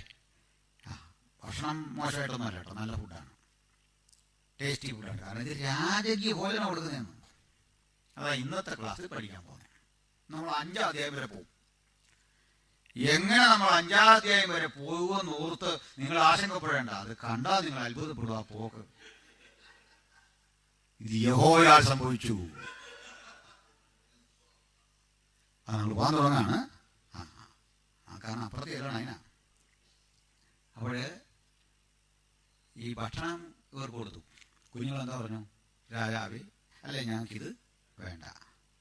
അപ്പം നിങ്ങൾക്ക് ഇതാണ് ഇത്ര വലിയ കാര്യം, ഭക്ഷണം വേണ്ടെന്ന്. നമ്മളാണെങ്കിലും വേണ്ടെന്ന് നോക്കിയല്ലേ? നമ്മളാണെങ്കിലും വേണ്ടെന്ന് നോക്കും. അതാ അവിടെ ഒരു ദാസൻ പ്രസംഗിച്ച വഴിക്ക് പറഞ്ഞു, പ്രതിയോഗിയായ സാത്താൻ ആരെ വിഴുങ്ങേണ്ടുന്നോ അറിയേണ്ടതിന് ഊടാടി സഞ്ചരിക്കുന്നു. കേട്ട വിശ്വാസിനെ ചോദിച്ചു, ഇത് ആരെ വിഴുങ്ങേണ്ടു അറിയാത്തോ നമ്മളെങ്ങനെ വിഴുങ്ങുന്നു? ബൈചാൻസിൽ ഒരു ചെറിയ സാധ്യത ഉള്ളെന്നു. അവൻ അറിയത്തില്ല ആരെ വിഴുങ്ങേണ്ടു. ആരെ വിഴുങ്ങേണ്ടു അറിയാത്തവൻ എന്നെ എങ്ങനെ വിഴുങ്ങുന്നു എന്ന് ചോദിച്ച പോലെ ചിലരുടെ വ്യാഖ്യാനം പോകുന്ന പോക്കായി പറഞ്ഞു വരുന്നത്. ഏതായാലും നമുക്കൊരു കാര്യം മനസ്സിലാവുന്നു, ഭക്ഷണം വേണ്ടെന്ന് നോക്കാം, നമുക്കും വേണ്ട. പക്ഷേ ഇതിൻ്റെ ആ ഭക്ഷണത്തെ പറ്റി ഞാനൊന്ന് പറയാം. അതിനുമ്പ് ഇവരെ എങ്ങനെ ട്രീറ്റ് ചെയ്തു എന്ന് പറയുമ്പോൾ അമ്പരന്നു പോകും. ബാബിലോണിൽ അടിമകളായി 100 ആയിരക്കണക്കിന് ഇസ്രായേൽ മക്കൾ എത്തിയതിൽ ഇവർ രാജാവ് സെലക്ട് ചെയ്തെടുത്ത 3-4 പേരെ ശദ്രക്ക്, മേശക്ക്, അബേദ്നെഗോ, ദാനിയേൽ. ഇവർക്ക് രാജകീയ സുഖങ്ങളെല്ലാം കൊടുക്കുക. ആ രാജ്യത്തിന് വേണ്ടി ചിന്തിക്കാൻ, ആ രാജ്യത്തെ ഭരണം സുഗമമാക്കാൻ ഇവരെ കഴിവ് യൂട്ടിലൈസ് ചെയ്യുക. അതിനുവേണ്ടിയാ. അപ്പോൾ ഇവരൊക്കെ ഇങ്ങോട്ട് വരുന്നതിന് മുമ്പ് തന്നെ ഈ നിമ്രോദിന്റെ ആ തലമുറ, അക്ഷരത്തിലല്ല, ആ രാജ്യം ഇപ്പോൾ ഭരിക്കുന്ന നെബൂഖദ്നേസർ, കൊച്ചുമോനെന്ന് പറയാൻ വയ്യ എങ്കിലും നിമ്രോദിന്റെ ആ വീക്ഷണങ്ങൾ, ആ ആരാധനകൾ, ആ മതം ഇപ്പോൾ ആരാധിച്ചും അതിന്റെ രീതികൾ പരിപോഷിപ്പിച്ചും പോരുന്ന നെബൂഖദ്നേസർ എന്ന രാജാവ്, ചക്രവർത്തി, തനിക്കൊരു ക്യാപിറ്റൽ സിറ്റി പണികഴിപ്പിച്ചു. Capital city. ഈ ക്യാപിറ്റൽ സിറ്റി വളരെ പ്ലാൻഡ് ആയിരുന്നു. 14.5 മൈൽ നീളവും 14.5 മൈൽ വീതിയും. നമുക്ക് റൗണ്ട് ഫിഗർ ഒപ്പിച്ചു തരാം. 15x15.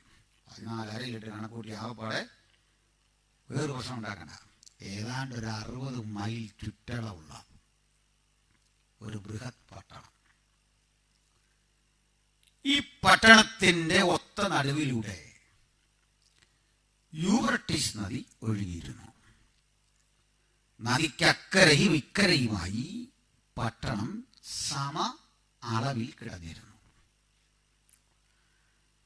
ഈ പട്ടണത്തിന് ചുറ്റും 87 അടി ഘനത്തിൽ, ഏതാണ്ട് ഒരു 50 അടി ഉയരത്തിൽ ഒരു പടുകുട്ടൻ കോട്ട. 87 അടിയാണ് ഘനം, തിക്നെസ്.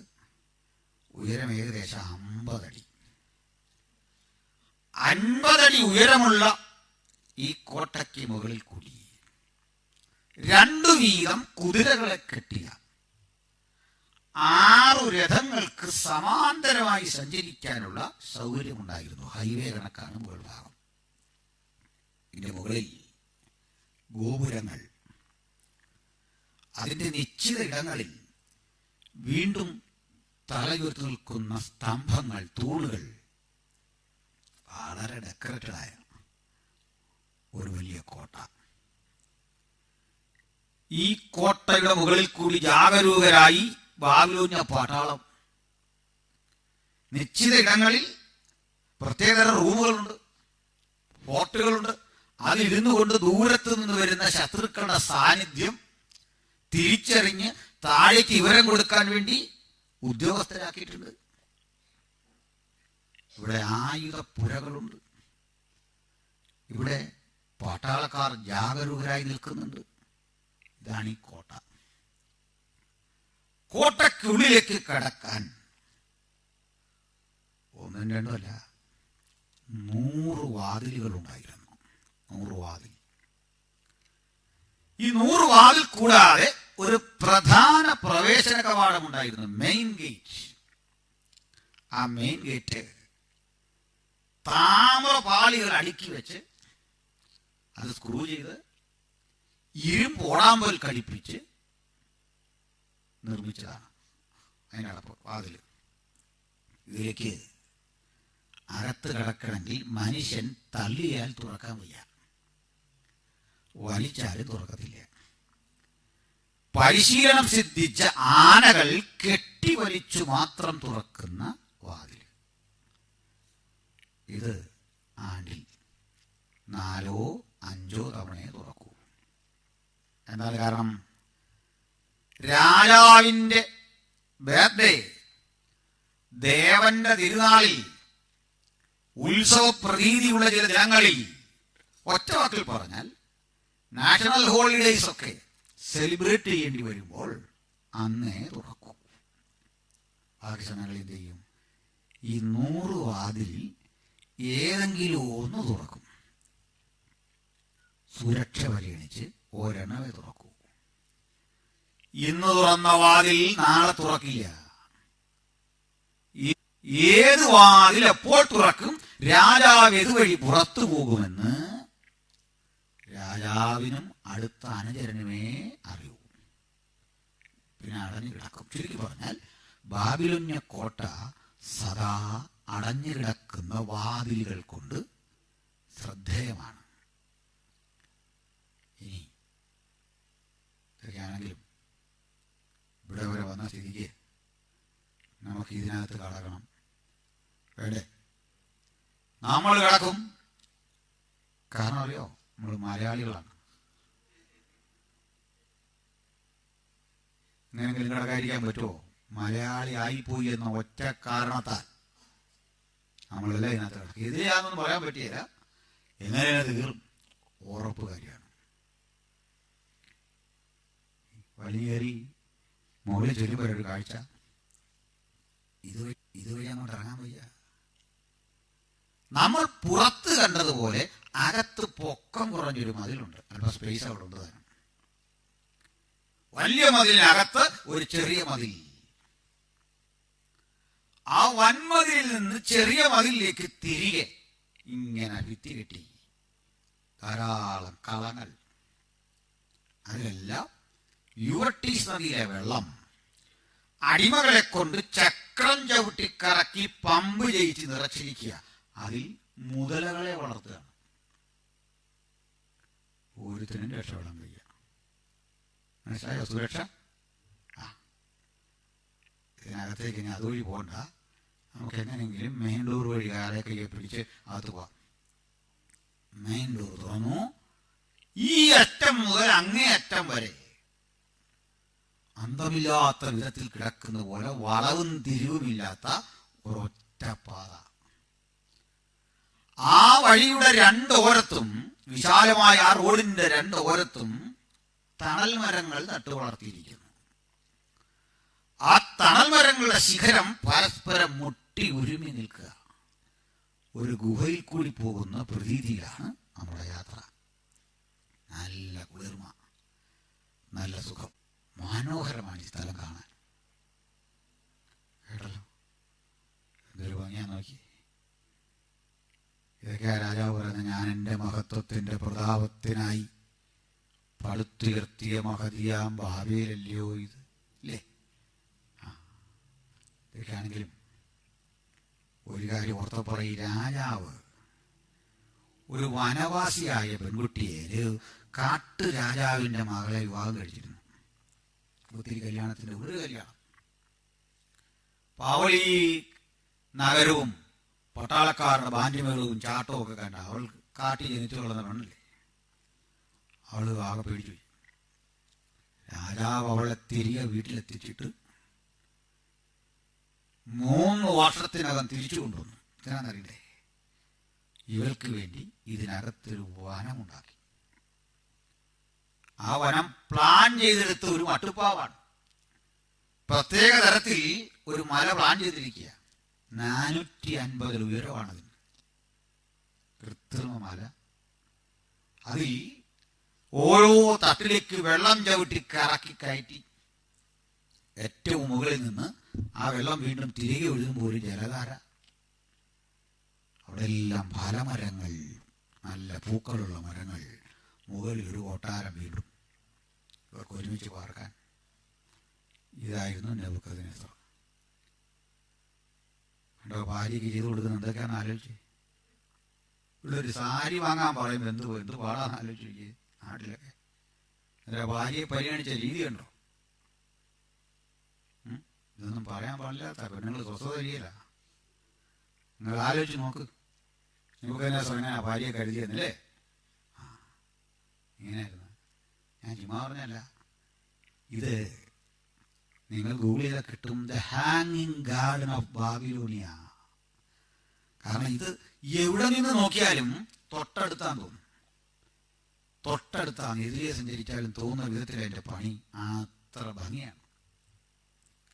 നമ്മളിങ്ങ് വന്നു. ഈ യാത്ര ഇങ്ങോട്ട് വരുമ്പോൾ ഇതാ ഒഴുകുന്ന മനോഹരമായ യൂഫ്രട്ടീസ് നദി. അക്കരെ കിടക്കണം, പേടിക്കണ്ട. അക്കരെ ഇക്കരെ കിടക്കാൻ ഒരു മനോഹര പാലം. ആ പാലം 2 ഗോപുരങ്ങളിലാണ് താങ്ങി നിർത്തിയിരിക്കുന്നത്.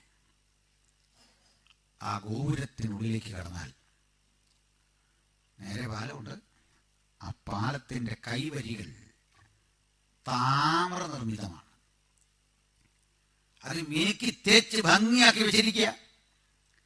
പ്രഭാത സൂര്യന്റെ കിരണങ്ങൾ അതിലേക്ക് അടിക്കുമ്പോൾ, അസ്തമയ സൂര്യന്റെ ഒക്കെ കിരണങ്ങൾ അടിക്കുമ്പോൾ ആ തങ്കശോഭ ഈ വെള്ളത്തിൽ മുഴുവൻ ഇങ്ങനെ പ്രതിഫലിക്കുമ്പോൾ ഇത് കാണാൻ ആളുകൂടും രാവിലെയും വൈകിട്ടും. ഇവർ വിശ്വസിക്കുന്നത് ബാൽദേവന്റെ എഴുന്നള്ളത്താണ്. ബാൽദേവൻ മണവറയിലേക്ക് തിരിച്ചു പോക്കാണ്. ഇങ്ങനെയൊക്കെ വ്യാഖ്യാനിച്ച് പുരോഹിതന്മാർ അവിടെ നിന്ന് പാടും. അത്ര ഭംഗിയാണ്. ഇനി ഇതിനകത്തേക്ക് കടന്നു കഴിഞ്ഞാൽ ഗോപുരത്തിൽ നിന്ന് ഒരു 90 ഡിഗ്രി ആംഗിളിൽ താഴേക്ക് നയിക്കുന്ന ഒരു പടിക്കെട്ട് കാണാം. ആ പടിക്കെട്ട് ഇറങ്ങി താഴെ ചെല്ലുമ്പോൾ മറ്റൊരു കാഴ്ച, ഭൂമിക്കടിയിൽ കൂടി, ഈ നദിക്കടിയിൽ കൂടി അപ്പുറം കടക്കാൻ ഒരു രഹസ്യ തുരങ്കം. വെള്ളം ചോരാതെ പ്രത്യേക പശമണ്ണൊക്കെ തൂത്ത് പ്രത്യേക മക്കാലത്ത് കിട്ടുന്ന കൂട്ടുകളൊക്കെ കൊണ്ട് ആ സുരക്ഷിതത്വം ഉറപ്പുവരുത്തിയ ഒരു രഹസ്യപാത. രഹസ്യ തുരങ്കം പാത എന്ന് കേൾക്കുമ്പോൾ ശ്വാസം മുട്ടുണ്ടാകും. ഒരു 10,000 പേർക്ക് വിളിക്കാം. അത്ര സൗകര്യ. വെളിച്ചം കിട്ടുന്ന എങ്ങനെ അറിയണ്ടേ? ഇതിന്റെ ഭിത്തിയൊക്കെ മാർബിളൊട്ടിച്ചിരിക്കുക. മാർബിളൊട്ടിച്ച ഭിത്തിയിലേക്ക് ലൈം ലൈറ്റ്, ചുണ്ണാമ്പ് ചൂളകളിൽ എടുക്കുന്ന ഒരുതരം വാതകത്തിൽ വെളിച്ചം കിടത്തിയിട്ട് അത് കത്തിച്ചിട്ട് ഇതിങ്ങനെ ഇങ്ങോട്ട് പ്രതിഫലിപ്പിക്കും. പോളിഷ് ചെയ്ത ഈ മാർബിൾ ഭിത്തിയിലേക്ക് അകം മുഴുവൻ ഒരരണ്ട വെളിച്ചം. മധ്യത്തിലായി ഒരു സ്റ്റേജ്, തൊട്ടു മുമ്പിൽ ഇതുപോലെ ചെയറുകൾ, ആ ചെയറുകൾക്ക് മുമ്പിൽ ടേബിള്, ആ ടേബിളിൽ വ്യത്യസ്ത നിറമുള്ള മദ്യം, വ്യത്യസ്ത നിറമുള്ള ആഹാര പദാർത്ഥങ്ങൾ, വറുത്ത മാംസക്കഷ്ണങ്ങൾ, മത്സ്യം. ഇതാണ് നെബൂഖദ്നേസറിന്റെ ഡിന്നർ. അർദ്ധനഗ്നരായ സ്ത്രീ പുരുഷന്മാർ പാട്ടുപാടി നൃത്തം ചെയ്ത് ആഹ്ലാദചിത്തരായി മുമ്പിലിരിക്കുന്ന ആളുകൾക്ക് ഇതങ്ങോട്ട് പകർന്നു കൊടുക്കും. ഇതാണ് ശദ്രക്ക്, മേശക്ക്, അബേദ്നെഗോവിന് വെച്ച് നീട്ടിയത്. കേട്ടല്ലോ? ഇതായി കുഞ്ഞുങ്ങൾ വേണ്ടെന്ന് പറഞ്ഞത്. നമ്മളാണ് എന്ത് പറഞ്ഞേ? ഓ, അതവരുടെ കൾച്ചറല്ലേ, നമ്മൾ അവിടെ നിന്ന് കഴിച്ചു പോരുന്നത്, വേറെ നമ്മൾ ചെയ്യുന്നില്ലല്ലോ. മനസ്സിലായില്ലേ? അപ്പൊ അവരുടെ കൾച്ചർ, നമ്മളിപ്പോ അത് കണ്ടിട്ട് അതുകൊണ്ട് നമ്മൾ അവരെ തല്ലണമെന്നല്ലേ പറഞ്ഞു വരുന്നേ. ബഹിഷ്കരിക്കേണ്ടത് ബഹിഷ്കരിക്കണമെന്ന്, വേണ്ടെന്ന് വെക്കാനുള്ളതിലൂടെ ഈ നാട്ടില് സ്തോത്രം, ഈ നാട്ടിൽ എല്ലായിടത്തും സ്വീകരിക്കാൻ കൊള്ളാവുന്ന 100 മൂല്യങ്ങളുണ്ടെന്ന്, അനവധി വാല്യൂസ് ഉണ്ട് നമുക്കിവിടെ അക്സെപ്റ്റ് ചെയ്യാൻ പറ്റി. മസ്റ്റായിട്ട് റിജക്റ്റ് ചെയ്യേണ്ട 100 കാര്യങ്ങളുണ്ടെന്ന്. കൾച്ചർ എന്ത് പോയിക്കൊള്ളട്ടെ, അതവർ എൻജോയ് ചെയ്യട്ടെ, നമുക്ക് അതിലൊന്നും വരാതില്ല. എൻ്റെ അടുത്തൊരു ചോദ്യം വന്നു, പോയ വഴിക്ക് ചോദ്യം വന്നു. ആധുനികമായ ചില വിവാഹ രീതികൾ ഒക്കെ ചർച്ച നടത്തി കൊടുക്കുന്നത് ശരിയാണ്. അത്തരം വിവാഹ രീതികളെ പറ്റി എന്ത് പറയും? ഇത്രയുള്ള നമ്മുടെ നയം. അതാണ് ഇഷ്ടം. Let them enjoy. പക്ഷെ അത് വേണ്ട എന്ന് ചിന്തിക്കാനുള്ള എൻ്റെ അവകാശം എനിക്ക് വിലപ്പെട്ടതാ. മനസ്സിലായില്ലേ? സിലബസ് പ്രാക്ടീസ് ചെയ്യാനുള്ള ഒരുവന്റെ അവകാശം അവന് വിലപ്പെട്ടതാ. കല്യാണം കഴിക്കുന്നില്ല, തനിക്ക് അവന്റെ അവകാശം വിലപ്പെട്ടതായതുപോലെ എനിക്കൊരു അവകാശമുണ്ട്. കൺസർവേറ്റീവായ ഫാമിലിയിലേക്ക് എൻ്റെ അവകാശമാണ്. അതുള്ളവരോട് ഒത്തു മാത്രം കൂടുക എന്നുള്ളത് എൻ്റെ റൈറ്റാ. ശരിയല്ലേ? അതുള്ളവരോട് മാത്രമേ ഞാൻ കൂടൂ എന്ന് ചിന്തിക്കാനുള്ള മനസ്സ് എൻ്റെ റൈറ്റാണ്. ഞാനത് പ്രൊട്ടക്ട് ചെയ്യണം, ഞാനത് സൂക്ഷിക്കണം. അതിന് വിട്ടുവീഴ്ചയൊന്നുമില്ല. മറ്റവരുടെ റൈറ്റിനെ ഉപദ്രവിക്കാൻ പോകാൻ പാടില്ല. നമുക്ക് പോലീസ് അധികാരമില്ല, നമ്മൾ മജിസ്ട്രേറ്റുമല്ല, നമ്മൾ ഭരണാധികാരിയല്ല, നമുക്ക് അവരുടെ വിധ യാതൊരു ജൂറിസ്ഡിക്ഷനും ഇല്ല. അവരെങ്ങനെ ജീവിക്കുന്നു, അവരുടെ കാര്യം, അവരെ ആരക്സെപ്റ്റ് ചെയ്യുന്നു, അതിനും നമുക്കെതിരല്ല. We are not against them. അവർക്കാർക്കും എതിരല്ല. പക്ഷെ നമ്മുടെ ജീവിതം നമ്മുടേതായ നിലയിൽ, എൻ്റെ വിശ്വാസം, എൻ്റെ ചിന്തകൾ, ധാരണകൾ, എൻ്റെ ആ കൺവിക്ഷൻ അതെനിക്ക് ലഭിപ്പുള്ളതാണ്. അതിനുവേണ്ടി ത്യാഗം സഹിക്കേണ്ടി വന്നാൽ ഭക്തൻ റെഡിയായിരിക്കണം ത്യാഗം സഹിക്കാൻ. അതിന്റെ പിന്നിൽ അനുഭവിക്കേണ്ടി വരുന്നത് എന്തോ അത് അനുഭവിക്കാനുള്ള സന്നദ്ധതയ്ക്ക് സമർപ്പിക്കുന്ന ലക്ഷണമാ ഈ കുട്ടികൾ പറഞ്ഞത്. രാജാവേ, ഈ വീഞ്ഞു കുടിച്ച് ഞങ്ങളെ തന്നെ അശുദ്ധരാക്കില്ല. വ്യക്തമാണോ? മുമ്പോട്ട് പോകാം. അപ്പോഴേ ഈ മക്കൾ ഇത് കഴിച്ചില്ല. കഴിക്കാത്തതിന് വേറൊരു കാര്യമുണ്ട്. ഭക്ഷണം മോശമായിട്ടൊന്നും അല്ലെന്ന്, കഴിക്കാത്തൊരു കാര്യമുണ്ട്. നമ്മുടെ നാട്ടിലൊക്കെ ഇങ്ങനെ ഭക്ഷണം ചിലർ, ഞാൻ ഇന്നലെ നമ്മുടെ ഒരു ബന്ധുവിൻ്റെ അടുത്ത് ഭക്ഷണം എന്ന് പറഞ്ഞാൽ അതിൽ കോഷർ എന്ന് എഴുതിയിട്ടുണ്ട്. കോഷർ എന്താണെന്നറിയാം? എന്താ കോഷർ? ജ്യൂസിൻ്റെ ഫുഡാണ്. പ്രത്യേക ആചാരം അനുസരിച്ച് അവർ തയ്യാറാക്കുന്നത്. അത് കുഴപ്പമൊന്നുമില്ല. ഫ്ലൈറ്റിലേക്ക് അതുകൊണ്ട് അവർക്ക് വേറെ കിട്ടുന്നത് കോഷർ കഴിക്കാനുള്ള ഒരു ജൂതൻ്റെ അവകാശം അവൻ്റെ റൈറ്റാ. നമുക്ക് കുഴപ്പമൊന്നുമില്ലാത്തതുകൊണ്ട് നമുക്കും അത് കഴിക്കാം. ചിലതരം ഭക്ഷണം വേണ്ടാന്ന് തീരുമാനിക്കാൻ നമുക്ക് ആവശ്യമുണ്ടെന്നാണ്. അതെൻ്റെ മനുഷ്യാവകാശ. എന്താ മനസ്സിലാക്കാത്ത മറ്റുള്ളവർ? ഞാനൊരു ടി വി ചർച്ചയിൽ പറഞ്ഞു, നമുക്കിപ്പോൾ വേണ്ട എന്ന് പറഞ്ഞാൽ വേറെ മാസം വരുന്നുണ്ടെന്നും അല്ലെന്ന്. മനസ്സിലായി? നമ്മുടെ നാട്ടിലൊക്കെ ചിലതരം ഭക്ഷണമുണ്ട്, ഞങ്ങൾ അതിന് പേരിട്ടിരിക്കുന്ന അൽ തുപ്പൽ എന്നാണ്. ഈ ക്രിയകളെല്ലാം ചെയ്തിട്ട് ഇമാരിങ്ങനെ ഒന്ന് കാണിക്കുക. എന്നോട് എന്നിട്ട് ചർച്ചയിലെടുത്തും പറയാം, തുപ്പുമല്ല, ഇങ്ങനെ ഒന്ന് കാണിക്കുന്നേ ഉള്ളെന്ന്. അത് കഴിച്ചു, നിങ്ങൾക്ക് ഇഷ്ടമാണെങ്കിൽ. ഞങ്ങൾക്ക് അങ്ങനെ കാണിക്കുന്ന പോലും വേണ്ട. കാരണം അതിൽ നമ്മുടെ ട്രസ്റ്റ് നഷ്ടപ്പെടും. ഞാൻ പറഞ്ഞ ഉദാഹരണം, ഇപ്പോൾ നമുക്ക് ഈ ഒരു ഡിസ്പോസിബിൾ ഗ്ലാസ് അത് വഴി കിടന്ന് കിട്ടി, സങ്കല്പോട്ടോ, ഓർത്തപ്പനെ ബുദ്ധിമുട്ട് വരുന്നു. മാനായ മനുഷ്യൻ കുടിച്ചിട്ട് കളഞ്ഞാന്നും കുടിക്കൂ. അത് വളരെ നേരം കഴുകി വൃത്തിയാക്കിയിട്ട് ചായ തന്നാൽ കുടിക്കാൻ തോന്നും. നമ്മുടെ മനസ്സിൻ്റെ പ്രശ്നം പിടിയിട്ടില്ലേ? കാര്യം മനസ്സിലായില്ലേ? എനിക്കിത് പ്രശ്നമാണ്. എനിക്ക് എൻ്റെ കാര്യം നോക്കിയേ പറ്റുള്ളൂ. സ്തോത്രം.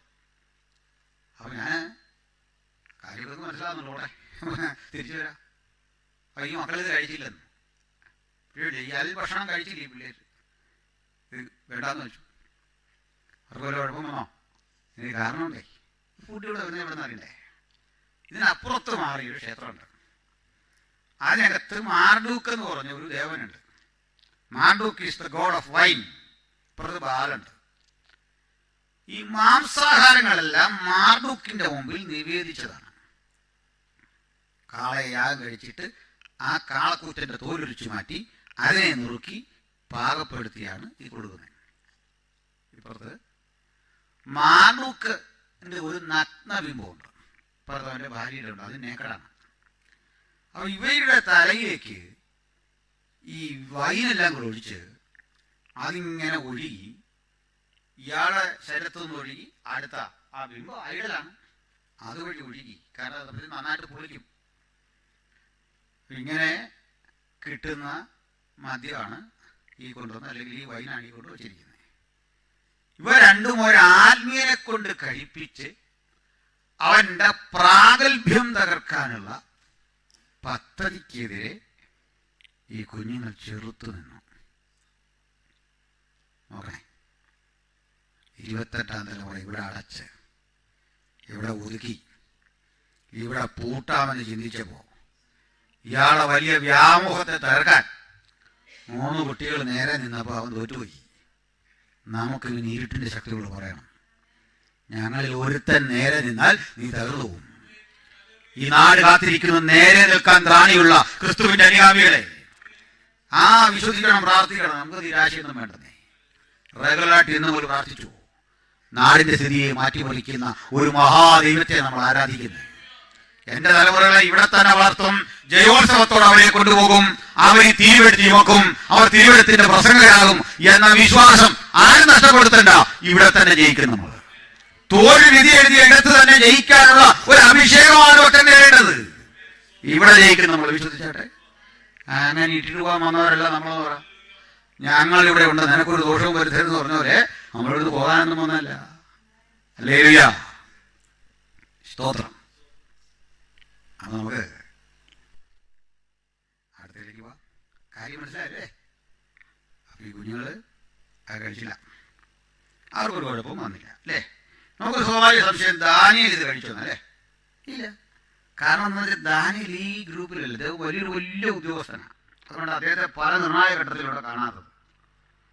തിരിച്ചുള്ളിടുമ്പോഴോ അല്ല മറ്റേ അല്ലേ? അതേപോലില്ല. കാരണം ഇദ്ദേഹം നയതന്ത്രജ്ഞനാണ്, പലയിടത്ത് യാത്ര ചെയ്യണം. അദ്ദേഹത്തിന്റെ ആ വിശ്വാസം സീക്രട്ടായിട്ട് കൊണ്ടുള്ള ചില കാര്യങ്ങളിൽ അങ്ങനെയുണ്ട്.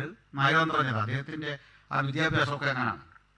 ചില വിഷയങ്ങളെ ബൈപ്പാസ് ചെയ്ത് കയറാനുള്ള ഒരു കഴിവ് അദ്ദേഹത്തിനുണ്ട്.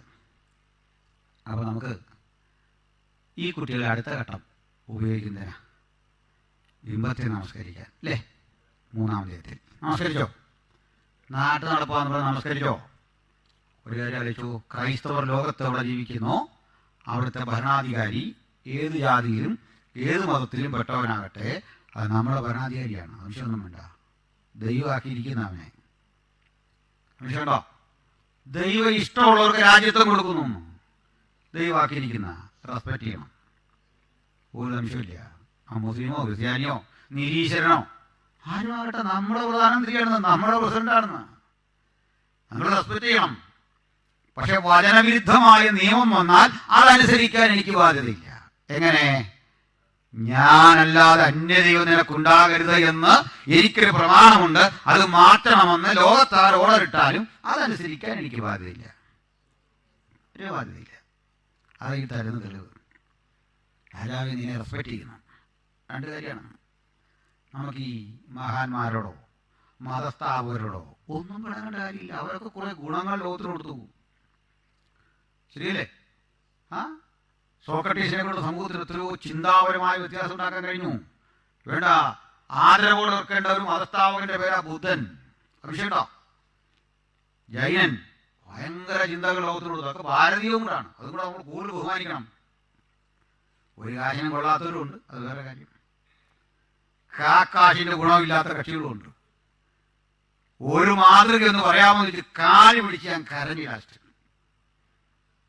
ഒരു പറഞ്ഞില്ലേ, ഞാൻ കരഞ്ഞോണ്ട് സൂക്ഷിച്ചാൽ കഴിച്ചു എന്ന് പറഞ്ഞ ഞാൻ കരഞ്ഞു പറഞ്ഞു, എനിക്ക് ഈ നേതാവിൻ്റെ ഒരു ഗുണം കിട്ടിയില്ല. അങ്ങനെയുള്ളവരുണ്ട്. നമ്മുടെ കുഴപ്പമില്ല, അവനെയും കുഴപ്പമില്ല, ഇല്ലാത്തത് അവിടുന്ന് തരും. മനസ്സിലായില്ലേ? ഞാൻ അവനെ ഒരിക്കലും കുറ്റം പറയും. ഇല്ലാതെ തരാൻ പറ്റുമോ? പോട്ടെ, എന്നിട്ട് ഉണ്ടെന്ന് വിശ്വസിച്ചിരിക്കുക. അതാ മിത്ത്. പോട്ടെ, തിരിച്ചു വരാം. നമുക്കെല്ലാവരും ആദരവ്, ബഹുമാനം. പക്ഷെ ആരാധന ഒരാൾക്കേ ഉള്ളൂ, ഒരാൾക്ക് മാത്രം. ഹല്ലേലൂയ. ആ ഒരുവന് മാത്രമേ ആരാധനയുള്ളൂ. സൃഷ്ടാവഴി ഒന്നിനെയും ഞങ്ങൾ ആരാധിക്കില്ല. ആരെയും ആദരിക്കും? മൂർഖനോട് കീഴടങ്ങിയിരിക്കാനാ പറഞ്ഞേ അല്ലേ? നമ്മൾ കീഴടങ്ങണമെന്നോ? ആയിക്കോട്ടെ. പക്ഷെ ആരാധിക്കുന്ന ആരാ? സത്യ ഏക ദൈവമായി നമുക്ക് വെളിപ്പാടിനാൽ തിരിച്ചറിവുള്ള നമ്മുടെ ദൈവത്തെ മാത്രമേ ആരാധിക്കാവൂ. അവൻ പ്രപഞ്ചനാഥനാണ്, ഉലകത്തിന്റെ മുഴുവൻ കാരണഭൂതനാണ്. ആ ദൈവത്തെ നമ്മൾ ആസ്വദിക്കുന്നത്, ദൈവത്തെ ആരും ഒരു നാളും കണ്ടിട്ടില്ല, മനുഷ്യരാരും കണ്ടിട്ടില്ലാത്തവൻ, കാണാൻ കഴിയാത്തവൻ, അടുത്തുകൂടാത്ത വെളിച്ചത്തിൽ വസിക്കുന്നവൻ. ആ ദൈവത്തെ നമ്മൾ അറിഞ്ഞത് ദൈവപുത്രനായ യേശു ക്രിസ്തുവിൽ കൂടി. അത് ദൈവത്തിന്റെ വെളിപ്പാടാണ് നമുക്ക്. അപ്പോഴേ ഈ കുട്ടികൾ തീച്ചൂഴൽ വീണു, അവരവിടെ നിന്ന് രക്ഷപ്പെട്ടു. അതൊക്കെ കണ്ടില്ലേ? വീണപ്പോൾ അവർ ഒരു കത്തി പോയാൽ പോകട്ടെ. അല്ല, വിടുതൽ കിട്ടിയാൽ ഞങ്ങൾ ആരാധിക്കുമെന്നല്ല ചിലർ അങ്ങനെ ഉണ്ട്. ഇതിൽ നിന്നൊരു വിടുതൽ കിട്ടിയാൽ ഞങ്ങൾ സ്നാനപ്പെട്ടേക്കാം. നിങ്ങളെ കണ്ടില്ലേ, ഇങ്ങനെ ഒരു പ്രശ്നം നിൽക്കുന്നു, എനിക്കൊരു പ്രമോഷൻ കിട്ടിയാൽ ഞങ്ങൾ നിന്നെ വേണ്ടെന്നാണ്. എന്തിനും ഇവിടെ ആളില്ലാഞ്ഞിട്ടിരിക്കുകയാണോ? ആര് പറഞ്ഞ്? എൻ്റെ അടുത്ത് ദൈവം വിടുതൽ തരികയെന്നാണോ? അല്ലെന്ന്. വിശ്വാസത്താൽ അവന്റെ രോഗശാന്തിയും അവിടുത്തെ ഇടപെടലും ഒക്കെ അനുഭവിക്കുന്ന ദൈവമക്കളെ ഓർത്ത് ഞാൻ കർത്താവിനെ സ്തുതിക്കുന്നു. പ്രൈസലോ. പക്ഷെ അത് കച്ചവടം ചെയ്യാനൊന്നും പാടില്ല, കൊമേഴ്ഷ്യലൈസ് ചെയ്യാൻ പാടില്ല. അത്തരം പരിപാടികളൊക്കെ ഉണ്ട് നമ്മുടെ സമൂഹത്തിൽ. അത് കൊമേഴ്ഷ്യലൈസ് ചെയ്യുന്നോർത്ത്, കുറെ പേർ തെറ്റായി ഉപയോഗിക്കുന്നോർത്ത് ദൈവത്തിന്റെ വരങ്ങളില്ലെന്നാണോ? ദൈവം ഇന്നലെയും ഇന്നും എന്നേക്കും ആനയെങ്കിൽ അവിടുത്തെ പ്രവർത്തിക്കും അവസാനമില്ല. ഹല്ലേലൂയ. എന്നവൻ 2000 ആണ്ട് ചെയ്യോ മുമ്പ് ചെയ്യോ അല്ലല്ല, പ്രപഞ്ച സൃഷ്ടിക്ക് മുമ്പ് അവൻ ആരായിരുന്നോ അത് തന്നെയായിരിക്കും എന്നും നമ്മൾ ചിന്തിക്കുന്ന ദൈവം. അവിടുത്തെ പ്രവൃത്തിക്ക് ഒരു കുറവും വന്നിട്ടില്ല. അത് ആവർത്തിച്ചുകൊണ്ടേയിരിക്കും. ഹല്ലേലൂയ. അത് വിശ്വസിക്കണം, അത് ആസ്വദിക്കണം. നമുക്ക് ഈ കുട്ടികളെ നമുക്കവിടെ വിടാം. വേറൊരു വിഷയം അത് എടുക്കാനുണ്ട്. രാജാവ് ഇതിൻ്റെ ഇടയ്ക്ക് ഒരു സ്വപ്നം കണ്ടു, അല്ലേ? അതാ പറയുന്നത് അല്ലേ? രാജാവ് കൂടെ സ്വപ്നം ഓർക്കുന്നുണ്ടോ? എന്തൊക്കെയാണ് സ്വപ്നത്തിൽ രാജാവ് കണ്ടത്? ഒരു സമ്മിശ്ര ലോഹബിംബം, അല്ലേ? ഒരു സിൻക്രറ്റിക് മെറ്റാലിക് ഇമേജ് ആണ് കണ്ടത്, അല്ലേ? എല്ലാം ഉണ്ട്. എന്തൊക്കെയുണ്ട്? ഗോൾഡൻ ഹെഡ്, തങ്കം കൊണ്ടുള്ള തല, നെഞ്ചും കൈകളും വെള്ളിയുണ്ട്, അല്ലേ? വെള്ളി, സിൽവർ, അല്ലേ? പിന്നെ വയറും അരയും താമ്രം എന്ന് പറഞ്ഞാൽ ബ്രാസ് അല്ലേ? കോപ്പറാണോ ബ്രാസാണോ? ബ്രാസ്. ശരി, അത് നിങ്ങൾ വലിയ വ്യത്യാസമില്ല. ഈ ബ്രദറൻ പെന്തിക്കോസ് പറയുന്നതല്ലേ ഉള്ളൂ കോപ്പറും ബ്രാസും ഒക്കെ. ദൂരം നോക്കിയാണ്ട് വ്യത്യാസമൊന്നും ഇല്ലെന്ന്. അതുകൊണ്ട് അങ്ങോട്ടും ഇങ്ങോട്ടും ഈ പെണ്ണ് കിട്ടുകയൊക്കെ ചെയ്യുന്നത്. അവിടെ നിന്നുകൊണ്ട് പറയാം അതങ്ങനെ ഇങ്ങനെയാന്നൊക്കെ പറഞ്ഞാലും, ഇല്ലേ? കോപ്പറും ബ്രാസും ഓടെ അടുത്ത് നിന്നാ തോടെ ഇരുമ്പും ഉണ്ട്. പിന്നെ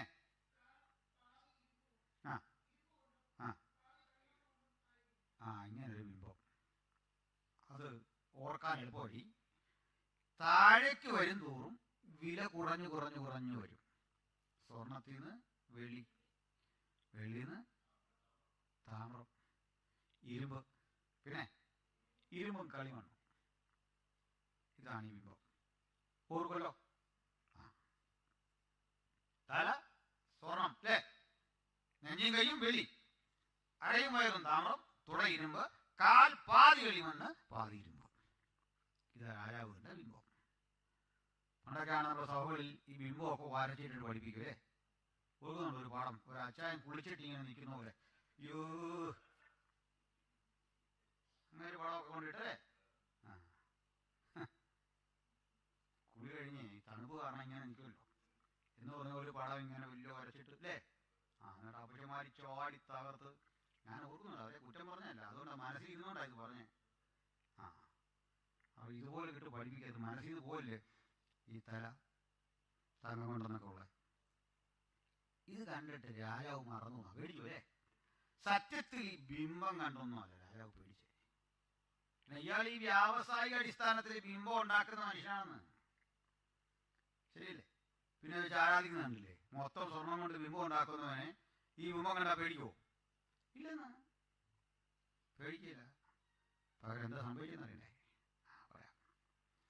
രാജാവ് നോക്കിക്കൊണ്ടിരിക്കെ കൈ തൊടാത്തൊരു കല്ല് വന്നു ബിംബത്തെ അടിച്ചു. ജീവിതത്തിൽ ആദ്യം കൈ തൊടാതെ എറിയാൻ പറ്റുന്നതിനെ കണ്ടത്. പാത്തിൽ നിറഞ്ഞൊന്നുമല്ല. ഒരാൾ കണ്ടില്ലേ, ധീരന്റെ യുദ്ധം നേരെ മുമ്പിൽ നിന്ന്, അല്ലേ? അല്ലാതെ തിരിഞ്ഞിരിക്കുമ്പോൾ പുറകെ കൂടെ വെട്ടിവെച്ച് 1 2 3 എന്ന് പറഞ്ഞൊന്നുമല്ല. മനസ്സിലായില്ല? അങ്ങനെയുള്ള ആൾക്കാരെ കണ്ടിട്ടില്ലേ? തിരിഞ്ഞിരിക്കുന്നതിനെ വെട്ടിവെച്ച് 1 2 3 എന്ന് പറഞ്ഞാൽ അങ്ങനെ ആകുമോ? ഇടുക്കി ജില്ലയിൽ 4 ഉണ്ടോ അവിടെ? പ്രശ്നം ഉണ്ടാക്കല്ലേ? ഞാൻ അതിനകത്ത് പ്രയോജനം വരുന്നുണ്ട്, എന്നാലും പറയാൻ ബാക്കി. അപ്പോ നമ്മളെന്താ വേണ്ടത്? കൈ തൊടാത്തൊരു കല്ല് പാഞ്ഞു വന്ന് ബിംബത്തെ അടിച്ചു. ബിംബം തകർന്നു. കാറ്റടിച്ച് ഈ എന്താ പറയുക വേനൽക്കാലത്ത് പതിര് പറന്നു പോകും പോലെ ഇതെല്ലാം അങ്ങ് പോയി. തൽസ്ഥാനത്ത് ഈ കല്ല് വളർന്നു ഒരു മഹാപർവ്വതമായി. ഇത് കണ്ട പേടിച്ച വളരുന്ന കല്ല് ഈ പുലിയെ പേടിപ്പിച്ചു. ഒന്നത് കൈ തൊടാത്ത കല്ല, അതുകൊണ്ട് വളരുന്നു. ഇതാണെങ്കിലും ഈ കല്ല് ആരാണെന്ന് കൃത്യം തിരുവഴുത്തിലുണ്ട്. ശരി, പത്രോസാന്നൊക്കെ വിശ്വസിക്കുന്നുണ്ട്. പത്രോസ് അങ്ങനെയില്ലേ? പത്രോസ് തന്നെ മറുപടി പറഞ്ഞു. പത്രോസിന്റെ ലേഖനത്തിനാണോ ദൈവത്തിനറിയാം ഈ പത്രോസിനെ ഇവർ ഇങ്ങനെ എടുത്തിട്ട് ഉപയോഗിക്കുമെന്നറിയാം. അതിന് പത്രോസ് തന്നെ പറഞ്ഞു, നിങ്ങളും ജീവനുള്ള കല്ലായ അവന്റെ അടുക്കൽ ചെന്നിട്ട്. എന്റെന്നാണോ പറഞ്ഞേ? അവന്റെ അടുക്കൽ. ഇത് കണ്ടിട്ട് ചിലർക്ക് ഇതുവരെയും വെളിയിട്ടിട്ടില്ല. നിങ്ങളും ജീവനുള്ള കല്ലായ അവന്റെ അടുക്കൽ ചെന്നിട്ട് ആത്മീയഗൃഹമായി പണിയപ്പെടുന്നു. അവനെ കൈ തൊട്ടില്ലെന്ന് പറഞ്ഞ എന്താ അർത്ഥം? അവൻ പുരുഷന്റെ ഇഷ്ടത്താലല്ല, ഒരു സ്ത്രീയുടെ താല്പര്യത്താൽ പിറവി കൊണ്ടവനല്ല. കൈ തൊടാതെ, മനുഷ്യ സ്പർശമേക്കാതെ, കാലത്തിന്റെ സമ്പൂർണതയിൽ ഇഹലോകത്തിൽ ജഡം ധരിച്ചെത്തിയ മഹാദൈവത്തിന്റെ പുത്രൻ അന്തമില്ലാത്ത ഒരു രാജ്യം അത് സ്ഥാപിക്കും. അതിന്റെ പേരാണ് ദൈവരാജ്യം. എല്ലാ വാഴ്ചയ്ക്കും അധികാരത്തിന് നീക്കം വരുത്തി ഈ രാജ്യം പിതാവിനേൽപ്പിക്കാനുള്ളതാണ്. അതുകൊണ്ട് ആ രാജ്യത്തിന്റെ പരമാധികാരി രംഗപ്രവേശം ചെയ്യുന്ന കാഴ്ച കണ്ട് രാജാവ് ഭയന്നു. മനസ്സിലായല്ലോ? ഇതാണ് പേടിക്കാൻ കാരണം. അതായത് പുള്ളി മറന്നുപോയ സമയത്ത് രാജാവ് എന്ത് ചെയ്യുന്നറിയില്ലേ? ശകുനവാദികളെ, മന്ത്രവാദികളെ, ആഭിചാരകന്മാരെ എല്ലാം വരുത്തി. ഇമാർക്ക് മനസ്സിലായി ബോർഡ് എഴുതി വെച്ചതിന്റെ കുഴപ്പം.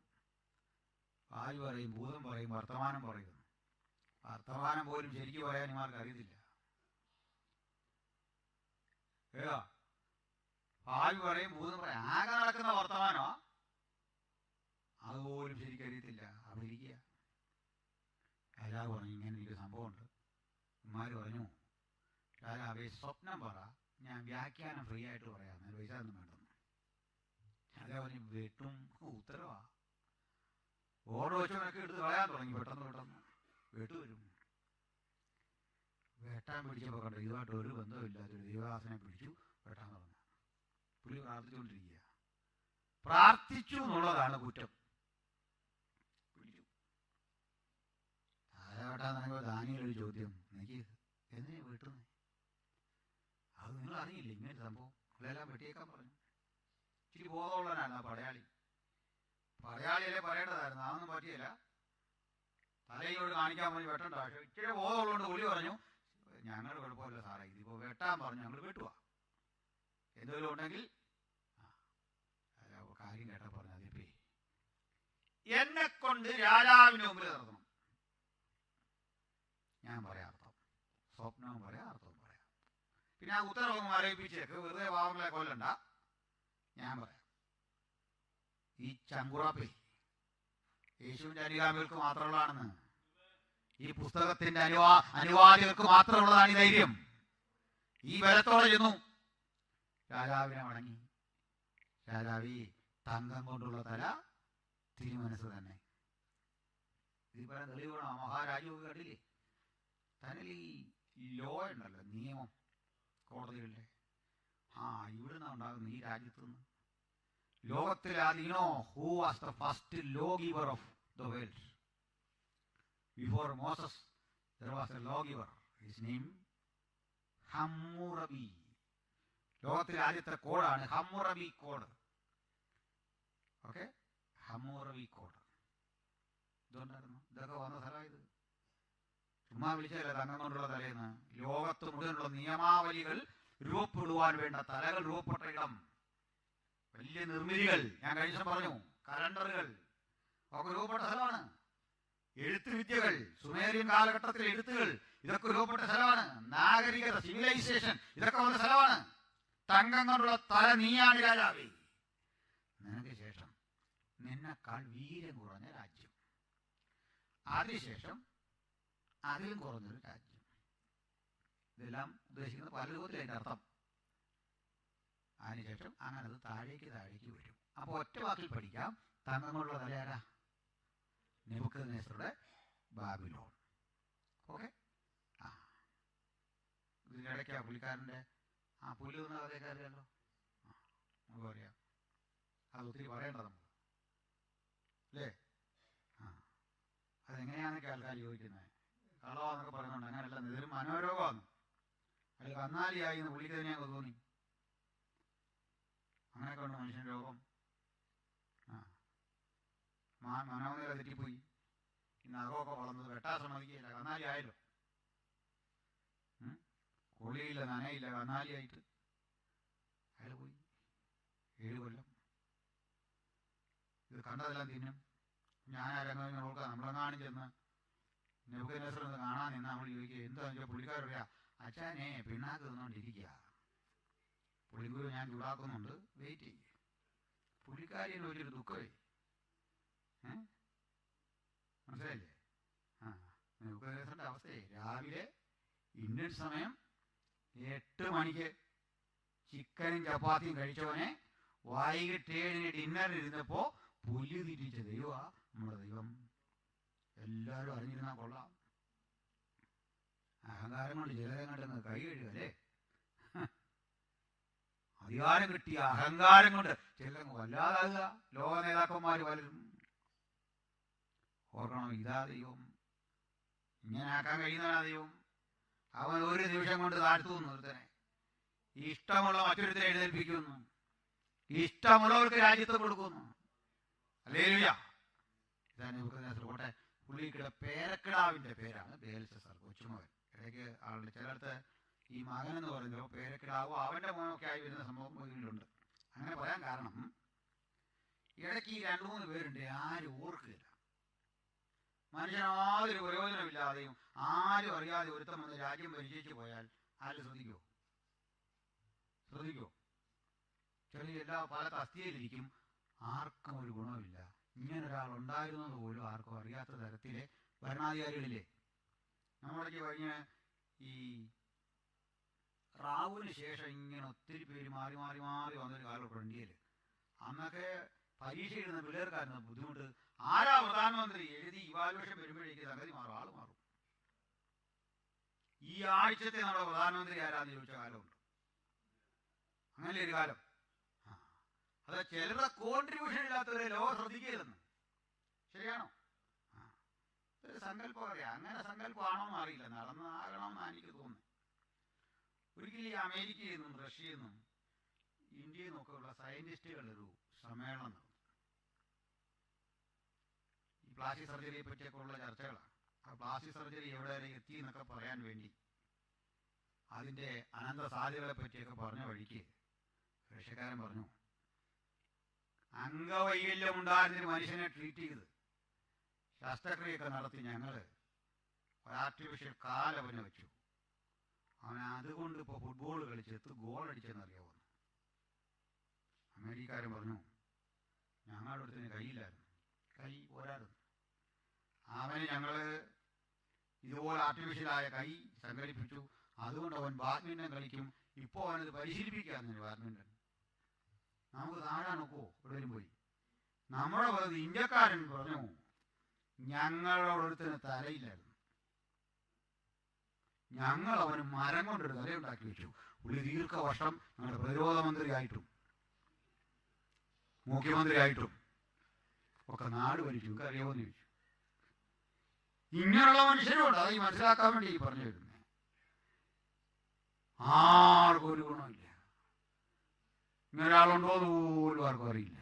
ഇത്തരം മനുഷ്യരുണ്ട്. അതുകൊണ്ട് അവരുടെ പേരെഴുതുകയെന്ന് എഴുതി വരുമ്പോൾ ആർക്കും താല്പര്യമില്ലെന്നതാ. പോട്ടെ, ഇതുപോലെ നെബൂഖദ്നേസറിന് മക്കളുണ്ട്, അതിൻ്റെ ഇടയിൽ മക്കളുണ്ട്. ദാണി പോരുത്തൻ അവർ ശ്രദ്ധേയനാണ്. ചരിത്രം എപ്പോഴും ശ്രദ്ധേയരെ മാത്രം ഓർക്കൂ. ഇതുകൊണ്ട് ആ കയ്യിൻ്റെ ഭാര്യ ആരാന്നൊക്കെ ആ മൊത്തം പിള്ളേരുടെ പേരുന്ന കാര്യമില്ലെന്ന്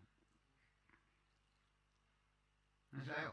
ഒരുത്തനോട് ചോദിച്ചു ഒരിക്കല്, പൗലോസ് വിവാഹിതനാണെന്ന് ഞാൻ തെളിയിക്കും, അയാളുടെ ഭാര്യ എവിടാന്ന് നിങ്ങൾ പറയണം.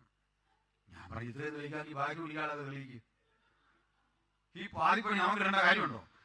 ഒക്കുന്നില്ലെന്നുണ്ട് പറയാ. അദ്ദേഹം എന്തുകൊണ്ട് ഭാര്യയുടെ പേര് അത് എഴുതിയില്ല? അത് പറഞ്ഞിട്ട് പോയാൽ മതി. ഞാൻ ഇതേ പൗലോസിന്റെ ഭാര്യയുടെ കാര്യം എഴുതേണ്ട പുസ്തകമല്ല, അതിന് ഡയറി മേടിച്ചോണം വേറെ.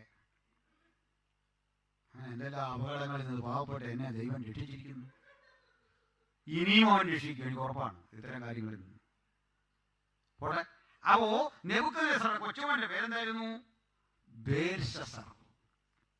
ആ മഹാകാരിയാണ്. അതാ നമ്മൾ പറഞ്ഞു വരുന്നത്. നമ്മളിടയ്ക്ക് ആ വൃക്ഷദർശനാണോ വിട്ടതെന്നാണെന്നറിയോ? അത് ഈ പ്രവചനമായിട്ട് ഡയറക്റ്റ് വലിയ ബന്ധമില്ല. ഓക്കെ, 1-ാം അധ്യായം നമ്മൾ ഓർക്കുന്നുണ്ടല്ലേ? 2-ാം അധ്യായം മറ്റേ രാജാവുകളുടെ സ്വപ്നം, അതിലേക്ക് തിരിച്ചു വരും കേട്ടോ. ഒന്നുകൂടെ പോയിട്ട് തിരിച്ചു വരും. നമ്മളിപ്പോൾ ഒരു ലൈൻ അടിച്ച് ഇങ്ങനെ പോവാണ്. അപ്പോ 3-ാമത്തെ സ്വർണ്ണബിംബം അതും അറിയാം. 4 നമ്മളൊന്ന് വിട്ടു, 5-ലെത്തുക. എന്താ പറയണ്ടേ? ഈ ബേൽശസ്സറിന് ഒരാഗ്രഹം, തൊട്ടടുത്ത് കിടക്കുന്ന പേർഷ്യ ആക്രമിച്ച് കീഴടക്കണം.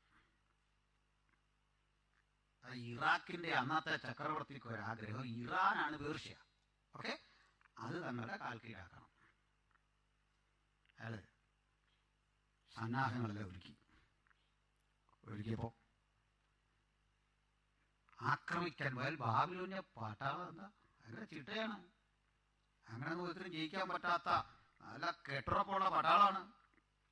അങ്ങനെ ഇന്റലിജൻസ് ആണ്, ചാരപ്പുറ ശക്തമാണ്.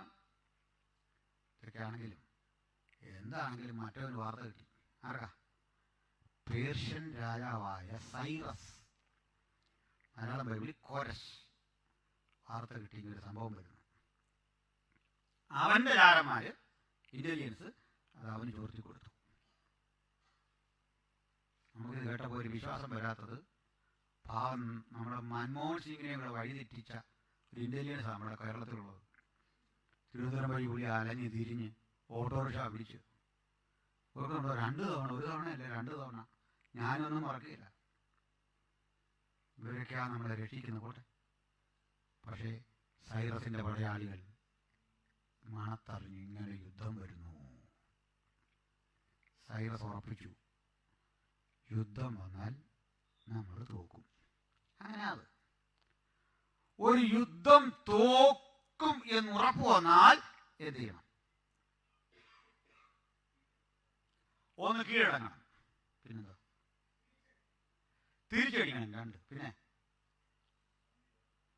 തിരിച്ചടിക്കാൻ നിർത്തണ്ടേ? തിരിച്ചടിക്കാൻ പണ്ടൊരുത്തൻ അടി കൊണ്ട് മറിഞ്ഞ് വീണിട്ട് മറ്റന്മാര് ചവിട്ട് പറയാ, അവിടെ കിടന്നോണ്ട് ഞാനൊരു വേല കാണിച്ചെന്നു. അഭ്യാസിയായിരുന്നു. മറ്റന്മാർ കൂടി അടിച്ച് താഴെ ഇട്ടേക്ക, ദേഹത്ത് കയറി 3-4 വഴി ഇരുന്നാ പറയാ, ഞാൻ അവിടെ കിടന്നോണ്ടൊരു വേല കാണിച്ചെന്നു. നടക്കുകയില്ല, ഇമാരും സമ്മതിക്കുകയില്ലെന്ന്. തിരിച്ചടി നോക്കണം. ഇവക്ക് അടുത്തെന്താ? സന്ധി അല്ലെങ്കിൽ കീഴടങ്ങണം. പിന്നെ വേറെന്താ? സന്ധി വേറെയാ. ഞങ്ങൾ പ്രശ്നത്തിനൊന്നുമില്ല, കപ്പം കൊടുത്ത്. അത് തന്നെ ആ കീഴടങ്ങലിന്റെ വേറൊരു വശം. ഇനി ഉണ്ടാവല്ലോ. ആദ്യം അടി കൊടുക്കണം. കുടുംബമായിട്ടാണോ വന്നേക്കുന്നത്? പോട്ടെ, വരുന്നു. ഇനി വേറെ വല്ലതും ഉണ്ടോ നിങ്ങൾക്ക്? ആർക്കെങ്കിലും സൗകര്യമാർക്ക് വല്ലതും പറയാനുണ്ടോ? ഒന്നുമില്ല. അതാ കറക്റ്റ്. ഞാൻ ഓർക്കായിരുന്നു, എൻ്റെ ഒരു സഹോദരി വളരെ കൃത്യം, വളരെ കറക്റ്റാണ്. ഒരു കളം മോശമാണെന്ന് കണ്ടാൽ ഓടി രക്ഷപ്പെട്ടോണം. ഇതൊന്നും ആരും പറഞ്ഞു തരുന്ന കാര്യങ്ങളല്ല. നിങ്ങളോടുള്ള സ്നേഹം കൊണ്ടും നിങ്ങളിലൊരു സഹോദരൻ എന്നുള്ളതിൽ ഞാൻ പലപ്പോഴും നമ്മുടെ നാട്ടിലൊക്കെ ഓരോ കാര്യങ്ങൾ വരുമ്പോൾ ഞാൻ ആൾക്കാരോട് പറയും, ഇങ്ങനെ നിൽക്കരുത്, നിങ്ങൾ ഓടി രക്ഷപ്പെടണം. ഓടുന്ന വഴിക്ക് പിന്നിൽ എന്ത് നടന്നു എന്ന് അറിയാൻ പോലും തിരിയരുത്. അത് ഈ വളവ് വരുമ്പോൾ ഇങ്ങനെ പാളി നോക്കിയാൽ മതി, എന്ത് നടന്നോ ഇങ്ങനെ ഓടി വരുന്ന വഴിക്ക്. അവനവിടെ വരെ എത്തി. ആ വചനം ഓർക്കണം. അവൻ എൻ്റെ കാലുകളെ മാൻപേടകളുടെ കാലുകൾക്ക് സമമാക്കുന്നു, ഗിരികളിൽ അവനെ നിർത്തുന്നു. വചനമൊക്കെ അവകാശം പറഞ്ഞ് പ്രാർത്ഥിച്ചൊരു ഓട്ടം. പ്രാർത്ഥിക്കാൻ നിൽക്കരുത്, ഓടിപ്പോകുമ്പോൾ പ്രാർത്ഥിച്ചോണം. വീട്ടിൽ വരണം, മൊബൈൽ എടുത്തിട്ട് പറയണം, ദൈവമക്കളോട് കളിക്കരുത്. ഇതിനായി മൊബൈലും ഒക്കെ അല്ല, വേറൊന്നിനല്ല മൊബൈല്. ഇതാ ഞാൻ ചെയ്യേണ്ട കാര്യം, ഇതാ. അത് കറക്റ്റ്, വളരെ കറക്റ്റാ. എന്നാൽ നമ്മൾ ഈ പറഞ്ഞതല്ല കോരശ് ചെയ്ത്, ബ്രദർ പറഞ്ഞല്ല ചെയ്തേ. കോരശ് ചിന്തിച്ചു, അവനെതിരെ അടിക്കും. അവൻ ഒരുങ്ങി വരുന്ന മുമ്പ് ആദ്യത്തെ അടി ഉച്ചക്കിട്ട് കൊടുക്കുക. ആദ്യത്തെ അടി ആദ്യം തന്നെ അടിക്കും. ഇതാ പദ്ധതി. അപ്പൊ ഇതിന് പ്ലാനിട്ട് അടുത്ത അനുചരന്മാരെ കൂട്ടി രഹസ്യമായ ഒരു മുറിയിൽ സന്ധിച്ച് ചർച്ച ചെയ്യുക. പറഞ്ഞിങ്ങനെ, ഈ ബേൽശസ്സറിന്റെ രാജ്യത്തിലേക്ക് പാഞ്ഞിങ്ങോട്ട് വരും മുമ്പ് അവന്റെ കോട്ടകൊത്തളങ്ങളെ വിറപ്പിച്ച് ഞാൻ അകത്ത് കയറും. പോരാടി മരിക്കും. ജയിക്കുകയില്ലെന്ന് എനിക്കറിയാം. പോരാടി നാശം വിതയ്ക്കും. അത്ര അഗാധം വരുത്തും, പരമാവധി വരുത്തും. ഒരു മന്ത്രി പറഞ്ഞു, പ്രഭു അവന്റെ രാജ്യത്തിന്റെ സെറ്റപ്പ് അറിയോ? ഉദ്ദേശമല്ല, രാജാവ് ഇങ്ങനെ പറഞ്ഞുകൊണ്ടിരിക്കേ ഒരു വൃദ്ധൻ കാണാൻ വന്നിരിക്കുന്നു, വിശിഷ്ടാതിഥിയാണ്. രാജാവ് മുഖം കാണിച്ചപ്പോൾ ആളാരല്ലെന്നറിയണ്ടേ, രാജാവിൻ്റെ ഭാര്യയുടെ അപ്പൻ എന്ന് പറഞ്ഞാൽ ഫാദറല്ലോ. ഒത്തിരി ഭാര്യമാരിൽ ഒരു ഭാര്യ, അവളെ അപ്പനാണ് വന്നിരിക്കുന്നത്. ഓക്കെ, അയാൾ ഒരു രാജാവാണ്, മേദ്യ ഭരിക്കുന്ന ദാര്യാവേശ്. പണ്ടങ്ങനെ ഒരു സെറ്റപ്പ് ഉണ്ട്. അടുത്തടുത്ത രാജ്യങ്ങൾ തമ്മിൽ നല്ലൊരു നയതന്ത്രം വരാൻ വേണ്ടി ഇവിടുത്തെ രാജാവിൻ്റെ മകളെ മറ്റവൻ കല്യാണം കഴിക്കുക. ഒരു പ്രശ്നമില്ലല്ലോ, ഒരു നയതന്ത്ര ബന്ധത്തിൻ്റെ ഭാഗമായിട്ട്, ഡിപ്ലോമസിയുടെ ഭാഗമായിട്ട് യുദ്ധം വരാതിരിക്കാനുള്ള ഒരു തന്ത്രമാണ്. പക്ഷെ പിന്നീട് മനസ്സിലാകും ഇതിലും ഭേദം യുദ്ധമായിരുന്നു. അത് മറ്റൊരു സത്യം. പണി കിട്ടി കഴിയുമ്പോഴേ നമുക്ക് അറിയത്തുള്ളൂ. നയതന്ത്രം എന്ന് പറഞ്ഞാൽ ഇങ്ങനെയും ഒരു തന്ത്രം ഉണ്ടായിരുന്നു, ഇതിലും ഭേദം ഇരുന്ന് കഴിച്ചു. കല്യാണം കഴിക്കാത്ത കുഞ്ഞുങ്ങളുണ്ട്. ഞാൻ പറയാം, മോനെ, പെണ്ണ് കിട്ടുന്നതും വണ്ടി മേടിക്കുന്നതും സൂക്ഷിച്ചോണം. രണ്ടും നമുക്ക് പണി തരും. അതായി പറഞ്ഞു വരുന്നത്. സൂക്ഷിച്ചില്ലെങ്കിൽ നമ്മളെ കൊണ്ട് നടക്കാൻ മേടിച്ച വണ്ടി നമ്മൾ ഇതും കൊണ്ട് നടക്കേണ്ടി വരും ലാസ്റ്റ്. ശ്രദ്ധിച്ച്. അപ്പോൾ ഇവനൊരു കല്യാണം കഴിച്ചു. ഇവന്റെ അമ്മായിപ്പന്റെ പേരെന്താ? ദാര്യാവേശ്. ഇവന്റെ പേര് സൈറസ് അല്ലെങ്കിൽ കോരശ്. കേട്ടല്ലേ? ഈ കോരശ് ഈ ഇങ്ങനെ ചർച്ച ചെയ്തുകൊണ്ടിരിക്കുമ്പോൾ ഈ ഫാദറിലോ വന്നിട്ട് പറഞ്ഞു, മോനെ, നീ ബാബിലോണിനോട് പൊരുതാൻ പോകുന്നു കേട്ടു. നേരാണ് പിതാവേ, സത്യമാണ്. 87 അടി കനവും 50 അടി ഉയരവും 60 മൈൽ ചുറ്റളവുമുള്ള അവന്റെ കോട്ട. ഞാൻ അളവ് പലതവണ പറയുന്ന മനസ്സിൽ കിടക്കാനേ, നിനക്കറിയാവോ? സദാ അടഞ്ഞു കിടക്കുന്ന അവന്റെ കൊട്ടാരത്തിലേക്കുള്ള പ്രവേശന കവാടം അതറിയോ? ആണ്ടിൽ വല്ലപ്പോഴും മാത്രം തുറക്കുന്ന പ്രധാന ഗേറ്റിനെ പറ്റി അറിയോ? നിനക്ക് എന്തറിയാം? നീ എങ്ങനെ യുദ്ധത്തിന് പോന്നെ? പിതാവേ, ഇത് ജയിക്കാൻ പോവല്ല, പൊരുതി മരിക്കാൻ പോവാ. അപ്പച്ചൻ പറഞ്ഞു, മോനെ, നീ പൊരുതി മരിക്കൊന്നും വേണ്ട, ജയം നിനക്കുള്ളതാ. ധൈര്യമായിട്ടു, നിനക്കൊപ്പം ഞാനും എൻ്റെ സൈന്യവും കൂടെ വരും. അദ്ദേഹം പറഞ്ഞത് വേണ്ട, ഞാൻ യുദ്ധത്തിൽ പട്ടുപോയാൽ ഈ രാജ്യം, ഇവിടെയുള്ള എൻ്റെ ജനം, അവരെ അങ്ങ് നോക്കണം. ഞാൻ പൊരുതി മരിക്കും, അവനെ തകർക്കും. ഈ രാജ്യം അങ്ങ് നോക്കണം. അമ്മായിപ്പൻ പറഞ്ഞ, മോനെ, ഈ അപ്പനെ പറ്റി നീ എന്താ ഗ്രഹിച്ചേ? ഒരു പക്ഷിയും കുറുകെ പറക്കാത്തവന്റെ രാജ്യ തലസ്ഥാനമില്ലേ? 87 അടി കനമുള്ള മതിലില്ലേ? അതിനകത്ത് നുഴഞ്ഞു കടക്കാൻ ഞാനൊരു രഹസ്യ വഴി കണ്ടെത്തി. വേഷം മാറി എന്റെ പടയാളികൾ കഴുതപ്പുറത്തും ഒട്ടകപ്പുറത്തും ആയുധം വെച്ചു കെട്ടി സുഗന്ധ വസ്തുക്കൾ വിൽക്കുന്ന വ്യാപാരികളുടെ വേഷത്തിൽ അകത്ത് കടന്നു കഴിഞ്ഞു. ഒരു വിസിൽ മുഴങ്ങേണ്ട താമസം അടി തുടങ്ങും. പെർഫ്യൂമൊക്കെ വിൽക്കുക കക്ഷികൾ, പക്ഷെ കയ്യിലായുധം ഇരിക്കുക, തകർക്കും.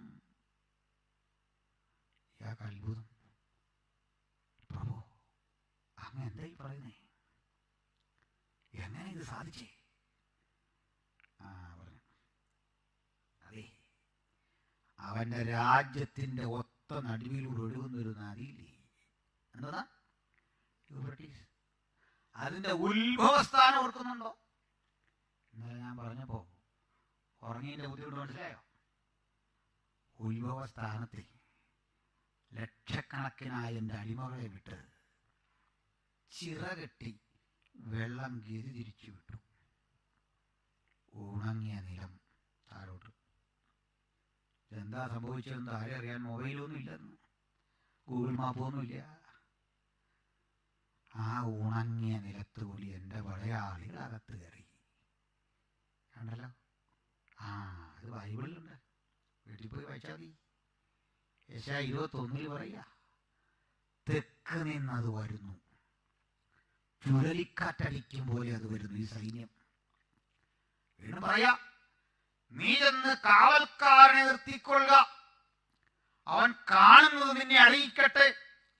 ഈരണ്ടീരണ്ടായി വരുന്ന കഴുതപ്പടയെ, ഒട്ടകപ്പടയെ കാണുമ്പോൾ അവൻ അതീവ ജാഗ്രതയോടെ ശ്രദ്ധിക്കട്ടെ. ഒത്തിരി കാര്യങ്ങളുണ്ട്, ഇങ്ങനെയൊന്നും പറയേണ്ടല്ലോ. ഇത് ദിവസങ്ങൾ കൊണ്ട് തീർക്കേണ്ട പ്രവചന ഭാഗം. നമ്മളിത് 5 ദിവസം കൊണ്ട് അടിച്ചു തീർക്കുകയാണ്. പേരെ നീട്ടാൻ നേരമില്ല. ഏതായാലും അമ്മായിയപ്പനോട് മരുവൻ പറഞ്ഞു, അപ്പൻ അങ്ങനെ പോര്, വളഞ്ഞുള്ള അടി എനിക്ക് താല്പര്യമില്ല, ഒരു സപ്പോർട്ട് ചെയ്യോ? ഞാൻ ആ അഭിമുഖമായി പൊരുതും, നേരെ ഞാനങ്ങ് ചെല്ലും, പടപൊരുതും. അങ്ങനെ ബേൽശസ്സറിന്റെ സേനാക്ക് നേരെ ഈ കോരശ് നേരെ ചെല്ലുന്നു. കോരശിന്റെ യാത്ര കണ്ട് കോരേശ് ജനിക്കുന്നതിൻ്റെ 100 കൊല്ലം മുമ്പ് യെശയ്യാ എഴുതി, കോരശ് എൻ്റെ ഇടയൻ, അവൻ എൻ്റെ ഹിതം നിവർത്തിക്കും. മനസ്സിലായല്ലോ? കോരേശന്റെ അഭിഷിക്തനാണ്, നീ എൻ്റെ ഹിതം നിവർത്തിക്കും. എന്തിനാ? ഇവിടെ കുടുങ്ങിപ്പോയ ഇസ്രായേൽ മക്കളെ വാഗ്ദത്ത ദേശത്ത് തിരികെ എത്തിക്കാൻ ദൈവം കണ്ട മറ്റൊരു രാജാവിൻ്റെ പേരായിരുന്നു കോരശ്. മനസ്സിലായല്ലോ? നമ്മൾ ഈ വഴി ഇവിടെ നിർത്തുക. കോരശ് വന്നു, കോട്ടയുടെ മുമ്പിൽ നിന്നു, ബൈബിളിലെ വാക്യം ഉദ്ധരിച്ച് നാളെ നമ്മൾ ഇതിൻ്റെ ബാക്കി പറയും. ഇനി നമ്മൾ പുറകിലേക്ക് ഇറങ്ങില്ല, നിങ്ങൾക്കൊരു ടച്ചായി കാര്യങ്ങളിൽ. അതുകൊണ്ട് വേഗത്തിൽ നമ്മൾ മുമ്പോട്ട് പോകും. കോരശ് അവിടെ നിൽക്കട്ടെ, ബാക്കി കാര്യങ്ങൾ പ്രാർത്ഥനാ പുരസ്സരം നാളെ നമുക്ക് വിചിന്തനം ചെയ്യാം.